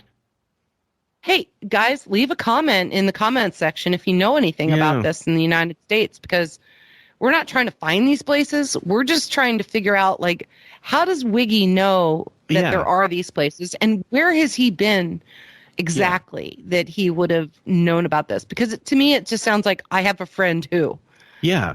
Or I've been to such a right. I've been to Little St. James or something like that. Number 23, 79 continues to out himself as Wilding gives him spank bank material. What goes on in the hot tub? What do you think goes on in the hot tub? You guys jerking each other off? Mm-hmm. Oh, God. And then what do other people get in there? Then you're swimming in... Other people. What happens if I get into that hot tub? You get pregnant. That's what. Oh God. You see a lot of cosita if you go. Riddle me this. Why is Wiggy saying, what happens if I get into that hot tub? In what universe is he getting into a hot tub with Chris Wilding and his hot boyfriend from Panama? Right. Why? What's the joke? What is the point of even playing the what if game there? Yeah. And Robin saying you're going to get pregnant. Like, fuck off, Robin. That's just you being your idiot self. But Wiggy asking that question just blows my mind. Like, and it just reinforces why I'm saying he's bisexual at this point, or he'll take love from anybody who will give him attention, because his MPD needs to be loved and adored. Mm-hmm. Yeah, it's a little astounding to me as on every level in terms of just like finding the funny. I'm always looking for, is it an attempt to be funny? Is it them being funny and giving them credit for being so? Or it's just the boss's spank bank. And I'd say 98%, 95% of the time, it's mostly about pleasing the boss and giving him material. And so hence what the perfect title that Sam has written as a result. I agree. It's not hot tub. So played out. Oh yeah, you guys take off your trunks in the hot tub? Yeah. I mean, wow. Well, it was more like, yeah, well, I'd take off his trunks and then I would like unzip mine, and it was just like we'd like jerk each other off. Jeez, that's hard to do in the water. I've tried to masturbate in the water. It hurts. It's not my favorite thing. It's not my. And by the way, guys, I'm happy to announce that Speedo does not just make those fucking what are they called? Those things? I don't think, what do they call? There's a nickname for Speedos, like the traditional kind that are really like more Europe, definitely in Italy and Spain and Greece and certain hotter countries in the Mediterranean, and then in the certain parts of Iberian coast, that they're normal, but they're not really common anymore. Most people wear trunks. And they make Speedos, longer ones now. They're called endurance trunks for, they're just for people who just want to swim lengths. And so they're synonymous with that, but they don't only make that. Go ahead.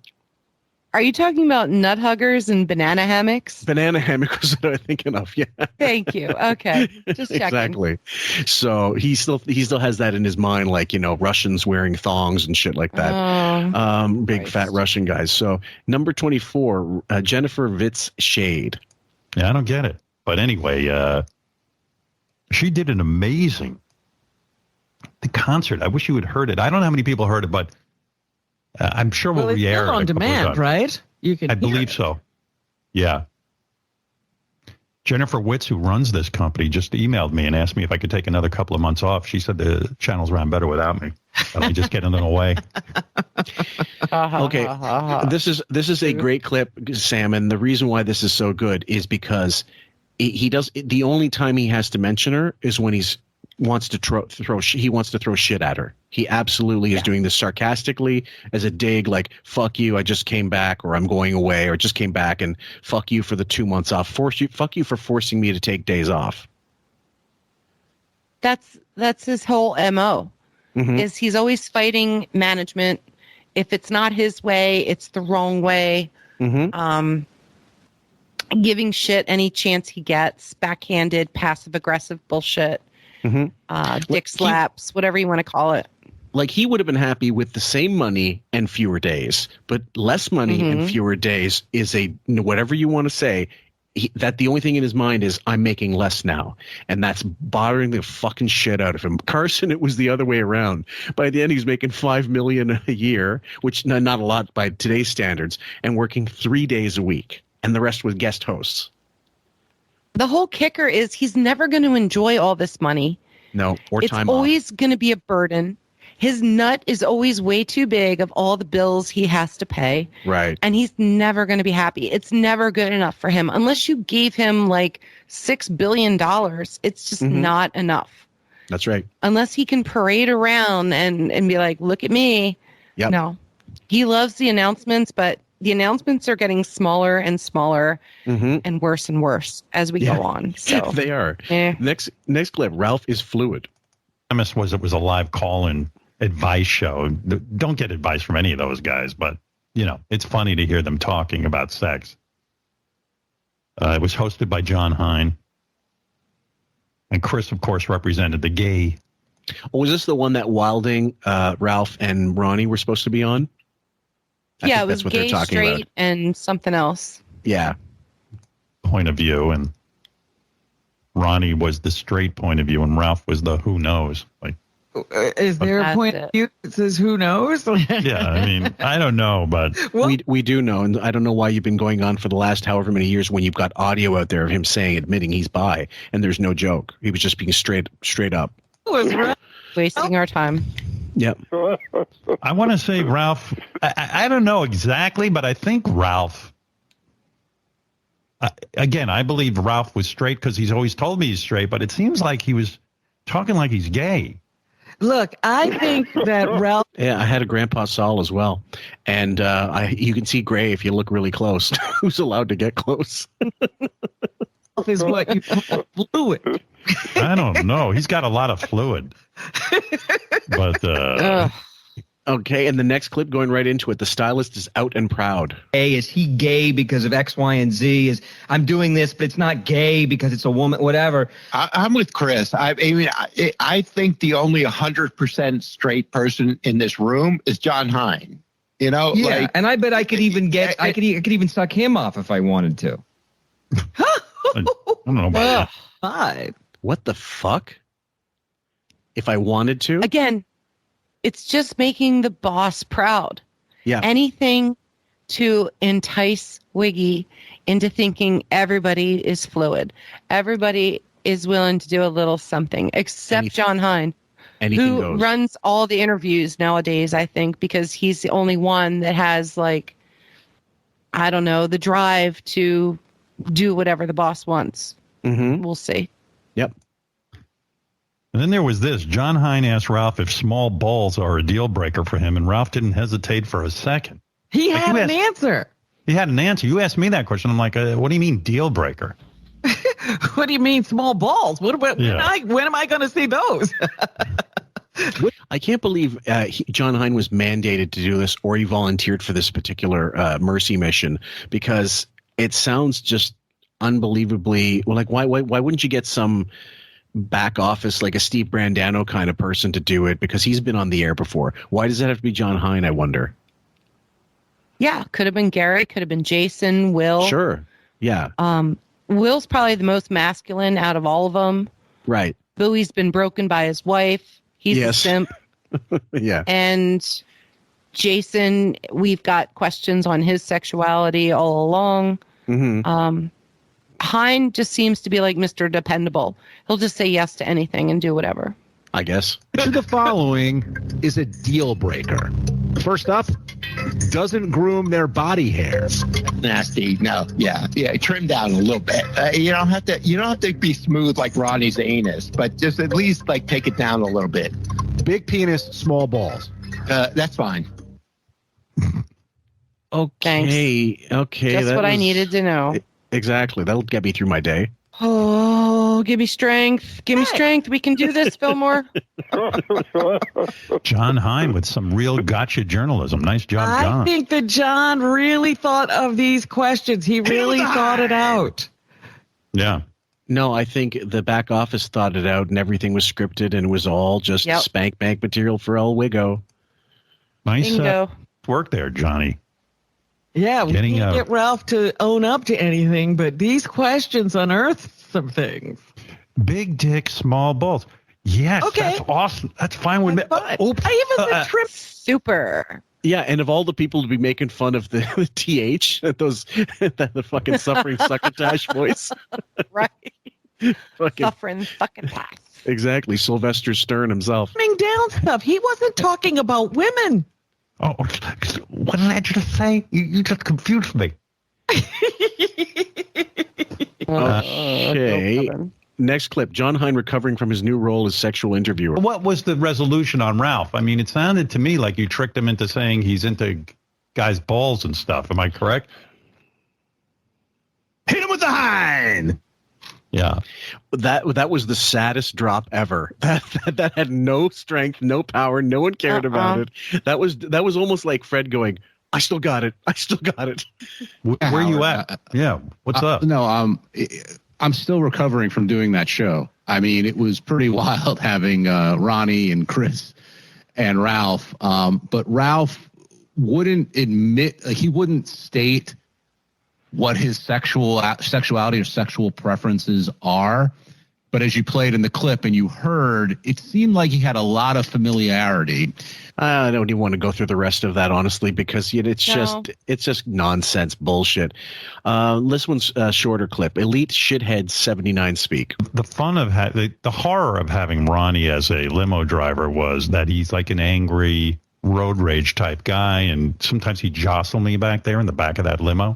I think Ronnie was a fucking New York driver and had to put up with a lot of shit while driving, so fuck off. Leave Ronnie alone. Jesus Christ. Yeah. And having to listen to your fucking ass in the backseat bitching and kvetching. What's wrong with this? It's called a red light, asshole. Go ahead. Hey, Ronnie, good job getting them from place to place and keeping them alive. Job well done. Congratulations. Enjoy your Vegas. Big time. It was my great honor to finally arrive and become famous enough to get a limo service. And then it was Ronnie, like just shaking me up back there. And I was like, this isn't what it's cracked up to be. You know what I mean? It wasn't what I imagined. Got to the point where you could have a limo driver, only yeah, this is shake and fake. You got the worst one. Yeah. I mean, it's like this guy hates me. I think he's just like angry driving. He doesn't like driving in this. I could just see Ronnie aiming for potholes. Absolutely. I would too. I just missed the red. Swerving for no reason. Totally swerving, hoping like while he's on the phone, just like, let's see if he's got his belt on. Oh, sorry, boss. Waiting till he takes a drink of his hot water. Just getting it all over him. Burning his ass off, burning his face off. City, and that was the bad part of it. But the good part was, like, I talked to Ronnie every day. I felt like, this guy's very blue collar. I shouldn't act like a successful snob. I should talk to Ronnie, I guess. Then I'd start talking to him, and I found it to be actually interesting because of the plethora of stories this guy had. I mean, it was just insane. Yeah. Okay, now we're going more into the Ronnie shit. Giving Ronnie crap about his Vegas house, and Ronnie gives it right back. Your specific house, I think. We did go over the plans. All right. But you must have turned them the wrong way. Yeah, I turned them the wrong way. We must have turned them blueprints. This was all about Ronnie's house being built the opposite way of what he expected. Yeah. So like when you walk in and you expect the living room on the right, it's on the left. Right. But he's in a development, so there's no controlling any of that. They just showed him a model home, and he expected what the model home was going to be, but he got the opposite. Not a big freaking deal, but Wiggy had to spend at least 10 to 15 minutes on don't you have regrets about moving to Vegas? Of course. So, bullshit. Yeah, shot it. Fuck off, Wiggy. Exactly. The opposite way. No, we saw the plans, and I had said that when we saw the plans. That's, please. I don't know. We ordered lights. They're not here. Yeah, well, that's when you build a house. Not everything's perfect. When you build your house, I'm sure everything wasn't perfect. Jesus Christ. I would have loved to have been the engineers on Wiggy's house, listening to him like, so what do you think? And having him look at it and complain about every fucking aspect of it. And probably still kvetching about shit. Once you decide you're going to live somewhere, you can either fix it, anything that does bother you, redo it, or just live with it, and you don't keep fucking bitching about it. You know that he just constantly bitches about everything that he never, like, it's never going to be perfect. Nothing's going to be perfect enough for King Baby. Never. Yeah. I'm sure there was plenty of shit that had to be redone. Yeah, no, it was all backwards when we walked. It was crazy, and the garage was in Utah. No, when you did it was actually absolutely perfect. I know. No, it was all backwards. The first time.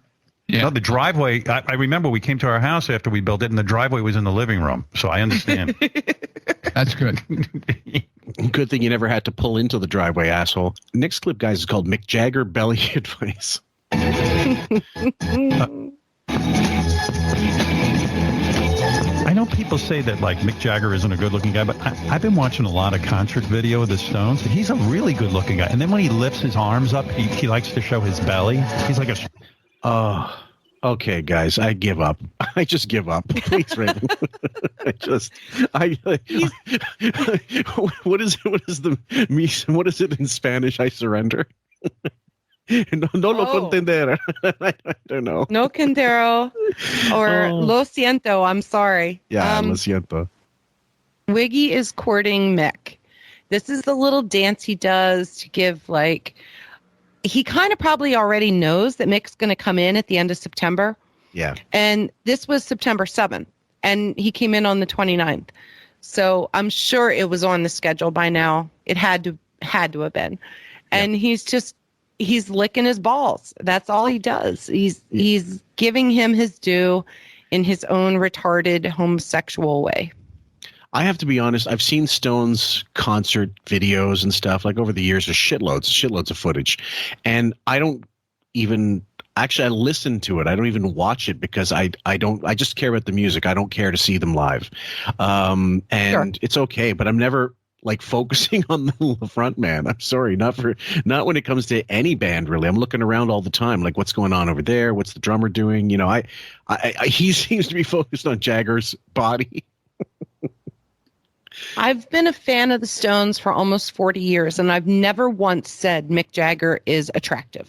Yeah, he's not. But I respect the music. I respect his showmanship.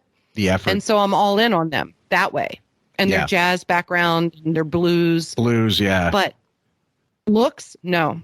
No one in that band is going to do it for me. I'm sorry. No. Sorry, guys. Not even Mick Taylor. Brian Jones was the resident heartthrob. He was like the Pete Best almost, except talented, very talented at the time. Well, see, I was too young back then to know about that, so it wouldn't have worked for me. No. Tripper, he has like these belly shirts on, and I'm like, I get diet advice from him.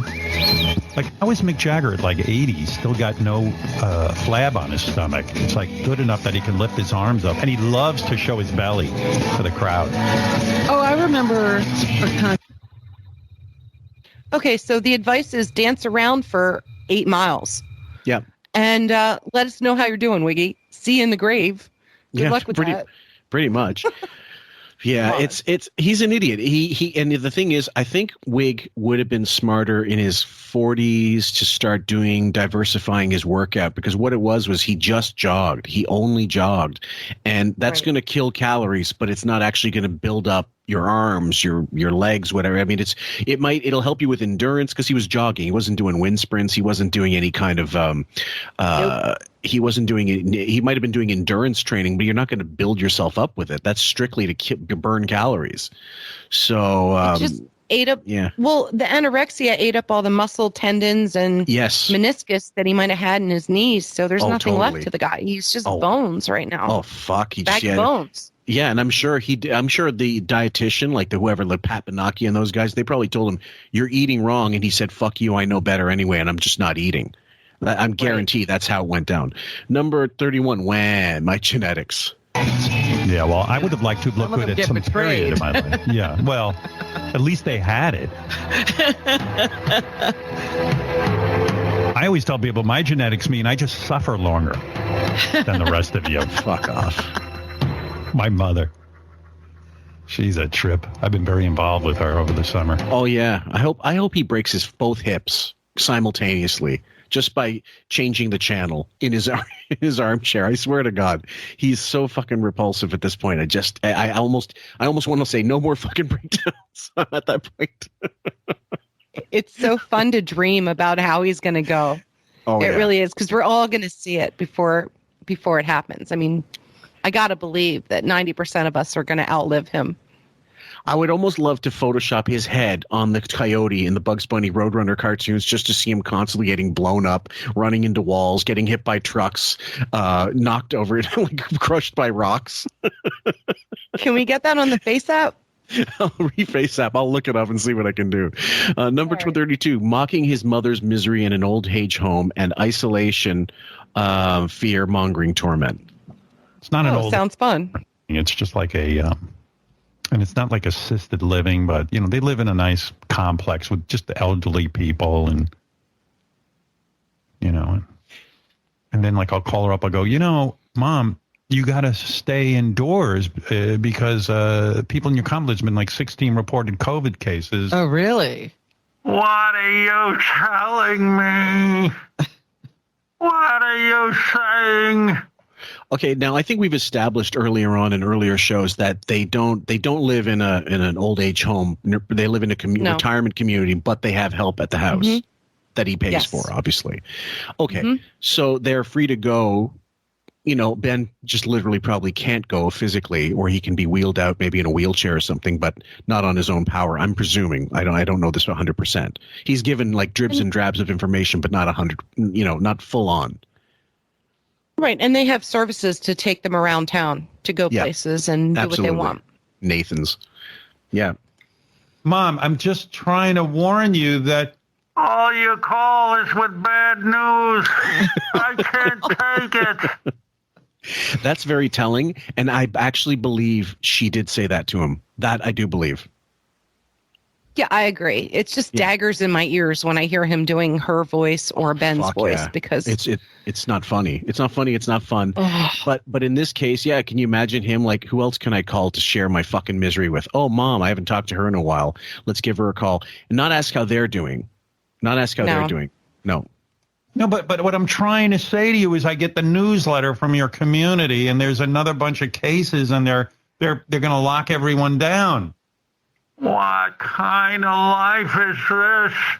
What are they doing? Mom, I don't know what they're trying to keep you safe. I know that.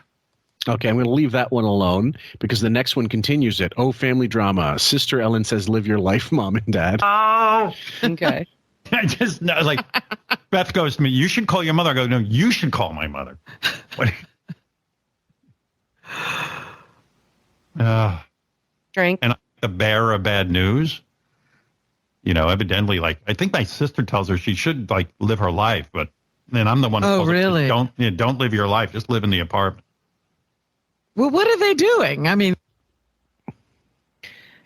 okay, so I'm picturing him going in a hazmat suit to visit them over Easter, over Father's Day, Mother's Day, whatever holiday he picks to go see them, that they're like, oh God, Wiggy's coming in again. We have to put up with him for 20, 25 minutes, and they're looking at their watches the whole time. But I picture him and Beef going in hazmat suits because obviously he's getting newsletters from the senior center telling them what's going on versus how many COVID cases are at the place. Okay, I'll go you one further. Have you ever seen those videos of guys using molten aluminum to destroy ant colonies underground or wasps or yellow jacket nests? Oh, they're the most fascinating thing. I went through the rabbit hole one day and just went through it all. And they dig it out, they cool it down, and then it becomes this sculpture. It's just incredible. The ants one is really amazing because the layers, they go down so far and they're so intricate.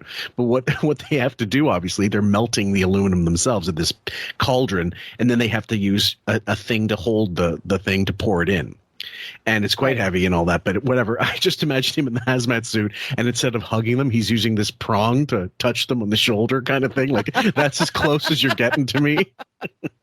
Matthew Schultz calling Matthew Schultz. That one's gonna be a tough one. You might have to do something like something at a Dr. No or some like radioactive container, like a radioactive movie where they were all in hazmat suits. Number 34, everyone should be isolated and alone. It's not like you got, it's not like you guys, like she'll complain because she has to have meals in her apartment as opposed to going out to a facility to eat. Right. Why, mean, they lock us up. What is going on? I don't know what's going on. People are just trying to keep you alive. Drink. She's not the friendliest of persons. She doesn't have a lot of friends to go visit or anything. Yeah, go ahead. It's such a struggle. Yeah. For me and for him to keep this facade going of his parents and the talks that he allegedly has. Mm-hmm. It's all made up. Yeah. And I can't roll my eyes enough. They're in the back of my head by the end of this. Yeah, most of it, I would say, is made up. But that one little segment where he goes, oh, she said it's nothing but bad news, I believe that part of it. Yes. Okay. I'll agree to that. Okay. She claims she speaks to some people on the phone. I don't know, Really? Because when I told her there was COVID, I spoke to a woman who has COVID. Oh, yeah? What did she say? Well, how did you talk to her? On the phone. I said, I didn't know you had anybody's number. And then the next one, Howard the elderly terrorist. Busy with a booster and you're busy trying to stay alive. Stop with it's enough. It's enough already. Well, they haven't gone out, have they? Or do they go out at all? No, I don't let them out. I keep them locked up. I got that under control. Like your staff. I don't need the aggravation. But is it animal like a dining room in this? Yeah. But they can go there? They don't go there? No, they're not They allowed closed to go it. there. Okay. That's when. I wonder if Ellen has power of attorney and not him, or if they got joint sort of power of attorney. Oh, that's a great question. Yeah. Yeah, but we'll never know. That's the sad thing.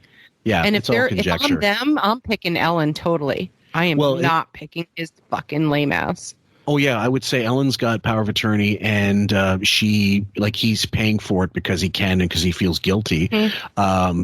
But also to lord it over them and to have one over on her as well. Like, because if they left her the house, they know that she'd do whatever she could with it, give it to the kids or sell it and, do the right thing. And also because he doesn't need it. But it's be also because they'd be responsible. They know that Ellen would be responsible about such things. Yeah. Yeah. They know who didn't. They know who would have let them in their house during not Hurricane Katrina, Hurricane Sandy. Sandy. And, yeah. Yeah. And who favorite abandoned child. them Yeah, exactly. She got upset. The only thing we do is eat there, and now they're going to start in. We can't even go. I go, Mom, it's no big deal. You know, look at Afghanistan. I mean, you guys, so you eat your meal in your room. Oh my God. What? Look at Afghanistan. It's Afghanistan, Fillmore. Come on, get with the program. Jesus, I didn't know you sent them that far away. Those people. Right. There you go. I would compare everything to Afghanistan. Good thing you're not a woman in Afghanistan. Yeah, it was either Hitler, Afghanistan, Brad Pitt. Let's see all the comparisons. Pretty Woman. Pretty Woman. That's a good one. Jesus Christ. Black Hole Sun. All these references. It is a bingo card of references, guys. It's several bingo cards. We might have to play bingo one day and just make an episode based on that. So, hey guys, we're gonna play a bunch of clips and just have fun with them. We'll be having sex now with the Taliban. Oh, really? Knife clip 79 on the Barca Lounge are giving the Taliban COVID report. I don't know why the Taliban's so powerful. They don't appear to have a COVID problem, that Taliban. Why don't we just sneeze on them and get them the fuck out of there? I don't get any of it. I was thinking that too. Where's COVID over there? Yeah, right. COVID doesn't even want to be there. Right. COVID's like, fuck you. We want these Americans. This next clip, I'm not sure exactly what Sam meant to write. Ricardo's no-goal summer is off penmanship. I'll have to. It's a short clip, but they get much accomplished. So I didn't take pictures. I didn't. My list was very small. I had very limited list of to-do items, and I got to none of them. But Zero. You got to watch all of The Bachelor. Not getting things done. The David Allen primer. Marcy, are you listening? I have zero to-do list. Brett, and then you piece of shit. Bachelor in Paradise. Yeah, I did a bunch of that. Like stuff like that. I watched coffeechess.com. Oh, insufferable. Even his Fire Stick. Is that what it is now? Fire Stick? It used to be TiVo. Now it's Fire Stick, isn't it? I don't know. Whatever. Whatever he's using. Sorry. Okay. Whatever he's using to digitally download these things is probably going, please, somebody cut the service. I can't fucking download these shows anymore. I can't have it. I watched, Are you still watching those Inkwell videos? Yeah, I had my fill of those. I'm journaling. Yeah, no, I'm off that. Like people who like to keep journals. I'm watching Titans. What was the one chick's name? Adventure Denali. Adventure Denali. Robin hates that shit because she couldn't mine it for any gifts at all for him. Nothing. That's the only thing she wanted was to find like a birthday gift. And now that he's off that, she is fucked for Christmas gift.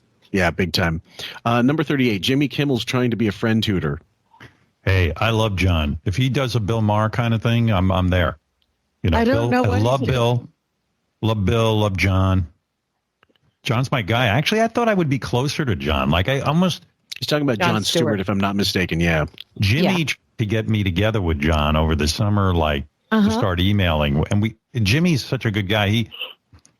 Kimball. Jimmy sent me an email with a chain, like me and John Stewart and Jimmy. Right. And it's one of those where you kind of say witty things and then all of a sudden, I guess you get close and then you become friends. What? Right. Star fucking 101. Okay. Well, thanks, Jimmy. Yeah. I don't know what Jimmy was, why he would even bother. He knew Jon Stewart way before there was Jimmy Kimmel. And he hung out for the Goo Goo Dolls great dance party. Jon Stewart has a farm where he rescues farm animals. Okay. So you got to put the rescuing farm animals with rescuing kittens together. And it's like magic synchronicity. So the two of them are meant to be together. And it's Wiggy begging Kimball to get him closer to Jon Stewart, because Jon Stewart's eventually going to come back and do something, whether it's Netflix or HBO Max or Showtime or possibly do a talk show. I'm sure, because people enjoy him. He's not canceled. And there's there's something to be mined there, possibly. So Wiggy, of course, is trying to just starfuck his way through Kimball as a conduit to Stewart. Maybe. That's a good theory. So I tried a round or two, but I'm not good with email, so nothing came of it. But Jimmy was like, you guys should be friends. You're both into animal rescue, and, you know. Howard's not into animal rescue, and he's not witty. No. This is not a good combination. Fail. Yeah. Fail. You share a lot of political views and stuff. But I don't know, Fail. John never... no, they don't. We like each other, but we never really went the extra step. Jimmy's friends with everyone. You should. Whether you know Jon Stewart to be one way or the other politically, Howard believes in nothing. I mean, like his views change with the wind. So it's really to say that he shared political. That Jimmy told him you share political, whatever. Maybe he knows something we don't, but I don't know. I don't see how that makes them a match made in heaven for some reason. See, he's a friendly guy. He knows how to be friends. Yeah, I'm talking to Jimmy, and he goes, hey, I'm here with Kevin Costner because he knows I like Yellowstone. I love that. Oh my that God, TV Yellowstone is amazing. Another starfucker. Jesus Christ, Jimmy Kimmel might be worse, but he at least gets it done. The last one, old fart trying to watch TikTok show. Oh no! In the New York Times, there's this girl who was on TikTok. Who's like a cute 16-year-old. I just saw that. I don't know anything about it. I just saw a little blurb about it. I was reading about it. Like she was a TikTok star and now they've given her a show. Well, the story is that she's like a cute kid and, like Olivia Jade type. And she was putting her life on TikTok and suddenly she became the biggest star on TikTok. She has okay, guys, I'm going to let this one play through. 100 million followers. Imagine that. Right. Like that's bigger than... Certainly more audience than I've ever, put together. But 100 million people watch this kid. So they gave her a TV show, and I was like, you know what? If she's getting 100 million people, she must be pretty interesting or something. And it's her and her sister. And her sister's a little bit older, and she's hot too, but like hot in a teenage way. Okay, here we go. Jesus Christ. All right. So I know who he's talking about. It's... okay, first of all, TikTok is way too young for him. There's not a chance in hell that he is even understanding how to work the app. Right. If you have the app, anybody out there like Kayla, my good friend who I got addicted to this thing. Yeah. And like I said, I have teenagers, so I have to learn these things. That's right. But give me a second, and I want to give you an idea of what he's talking about here. Okay. So what Wiggy is talking about is Dixie and Charlie D'Amelio on TikTok, who are like the queens, the reigning queens of TikTok. Dixie has 55.6 million followers, and Charlie has 128 point something million followers. Okay. And they basically are just doing dances to clips of current rap songs, any song, pop songs. Okay. And they've got a whole nation of kids, no lie, in elementary, middle school, and high school doing these dances that they come up with. Okay. And they even go as far as to put all the dance moves on TikTok, like arrows, descriptions. I can't even tell you how involved it is. Okay. So these two girls have taken over TikTok. They have their own show coming out on, I think it's Disney Plus, with their whole family, kind of like Kardashian style reality show. Yeah. And Wiggy is just finding out about them. I knew about them 3 years ago when my daughter started coming home and making all these crazy dance moves. And I'm like, what are you doing? Right. And she's like, nothing. And I'm like, no, you're doing something. And it took me about a month to figure out until I, locked in my sights on what exactly was happening in pop culture at that moment. Because as a parent, you have to know what's happening. You have to know what's going on. But Wiggy is just angry that these young girls who are like 16 and 20 or 17 and 21 at this point, I don't even know their ages, but it's around there, are getting so much play and getting so much money. For nothing. Not for nothing. Showing themselves in their bedroom. They're inventing dance crazes right. for kids to do. It's kind of like back in the day, Even in the 50s, we had dance crazes. In the 60s, the 70s, there's always something. Of course. Well, nowadays, in 2020, 2021, 2019 even, it was a thing to do these moves. Like Savage. Look up Savage TikTok dances. You'll see 1,000 of them. And everyone's got their own take on it. And it was kind of like a fun thing to do. It was harmless. Harmless. And so these people are getting their show, and Wiggy just discovered it 3 years later. So congrats, Wiggy. Okay, but by the same token, if you didn't have kids, would you be like me and not know who the fuck these people were? For sure. Okay. But granted. that's the benefit of having me on this podcast is you've got somebody who's in touch with the young kids and what they're up to. So I know about Travis Scott. I know about TikTok. I know what the D'Amelio sisters are doing, and Dave Portnoy, all these other crazy shit. Well, that's the joy of QF. We've got you, Sam, and Carrie, but Carrie's kids are older, like much older. And so, but as parents, but I mean, that's why you need this younger generation to let you know what's going on. We are really, I'm turning into my old man and go, shut that noise off, kind of shit. It's not music. You know what I mean? It's really fun. Yeah. And I'm too sorry. Shit, I started watching it, and after 10 minutes, Beth and I just turned it off because we like all those dumb reality shows. We love Real Housewives of Beverly Hills, but yeah, but they're all altar cockers running around trying to be young. Yeah. Well, I think so. Yeah, I didn't mean to cut you off there. I just wanted to end that clip, but I think ultimately what bothers him is that they are that huge on relatively something relatively simple, and he doesn't understand that. Like a 70-year-old person, unless they're like, have you ever seen those videos of there's a video that sort of went viral set to the tune of Footloose of people in a seniors home somewhere in Canada, and they were told no dancing because during COVID. What? And they all they shot videos of the more like agile elderly people in the community in the retirement home dancing, and then set it to Footloose. It's one of the funniest videos you've ever seen. I'll send it to you and I'll see if I can post the link. Please do. Yeah, it's really cute. And so for him, however, like it's just jealousy. It's all to do with how come I don't have these numbers? Well, it's also him wanting to be those girls. That too. Dancing around in like what he calls bippy tops or hot pants. Yeah. Which aren't hot pants at all. They're like long ass yoga pants and like a tank top. But for him, it's a bippy top and hot pants, but he is so jealous of Olivia Jade, of these young girls that are current in our modern society that he has no relation to. And another reason why he won't talk, I'm just going to bring this back to Astroworld. He doesn't know what he's talking about with Travis Scott. He needs a whole 2 weeks of education. Of him and his history, and it's going to take him a long time with that 79 IQ to put it all together. And he's going to have to listen to his music, and he's going to hate it. Hate it.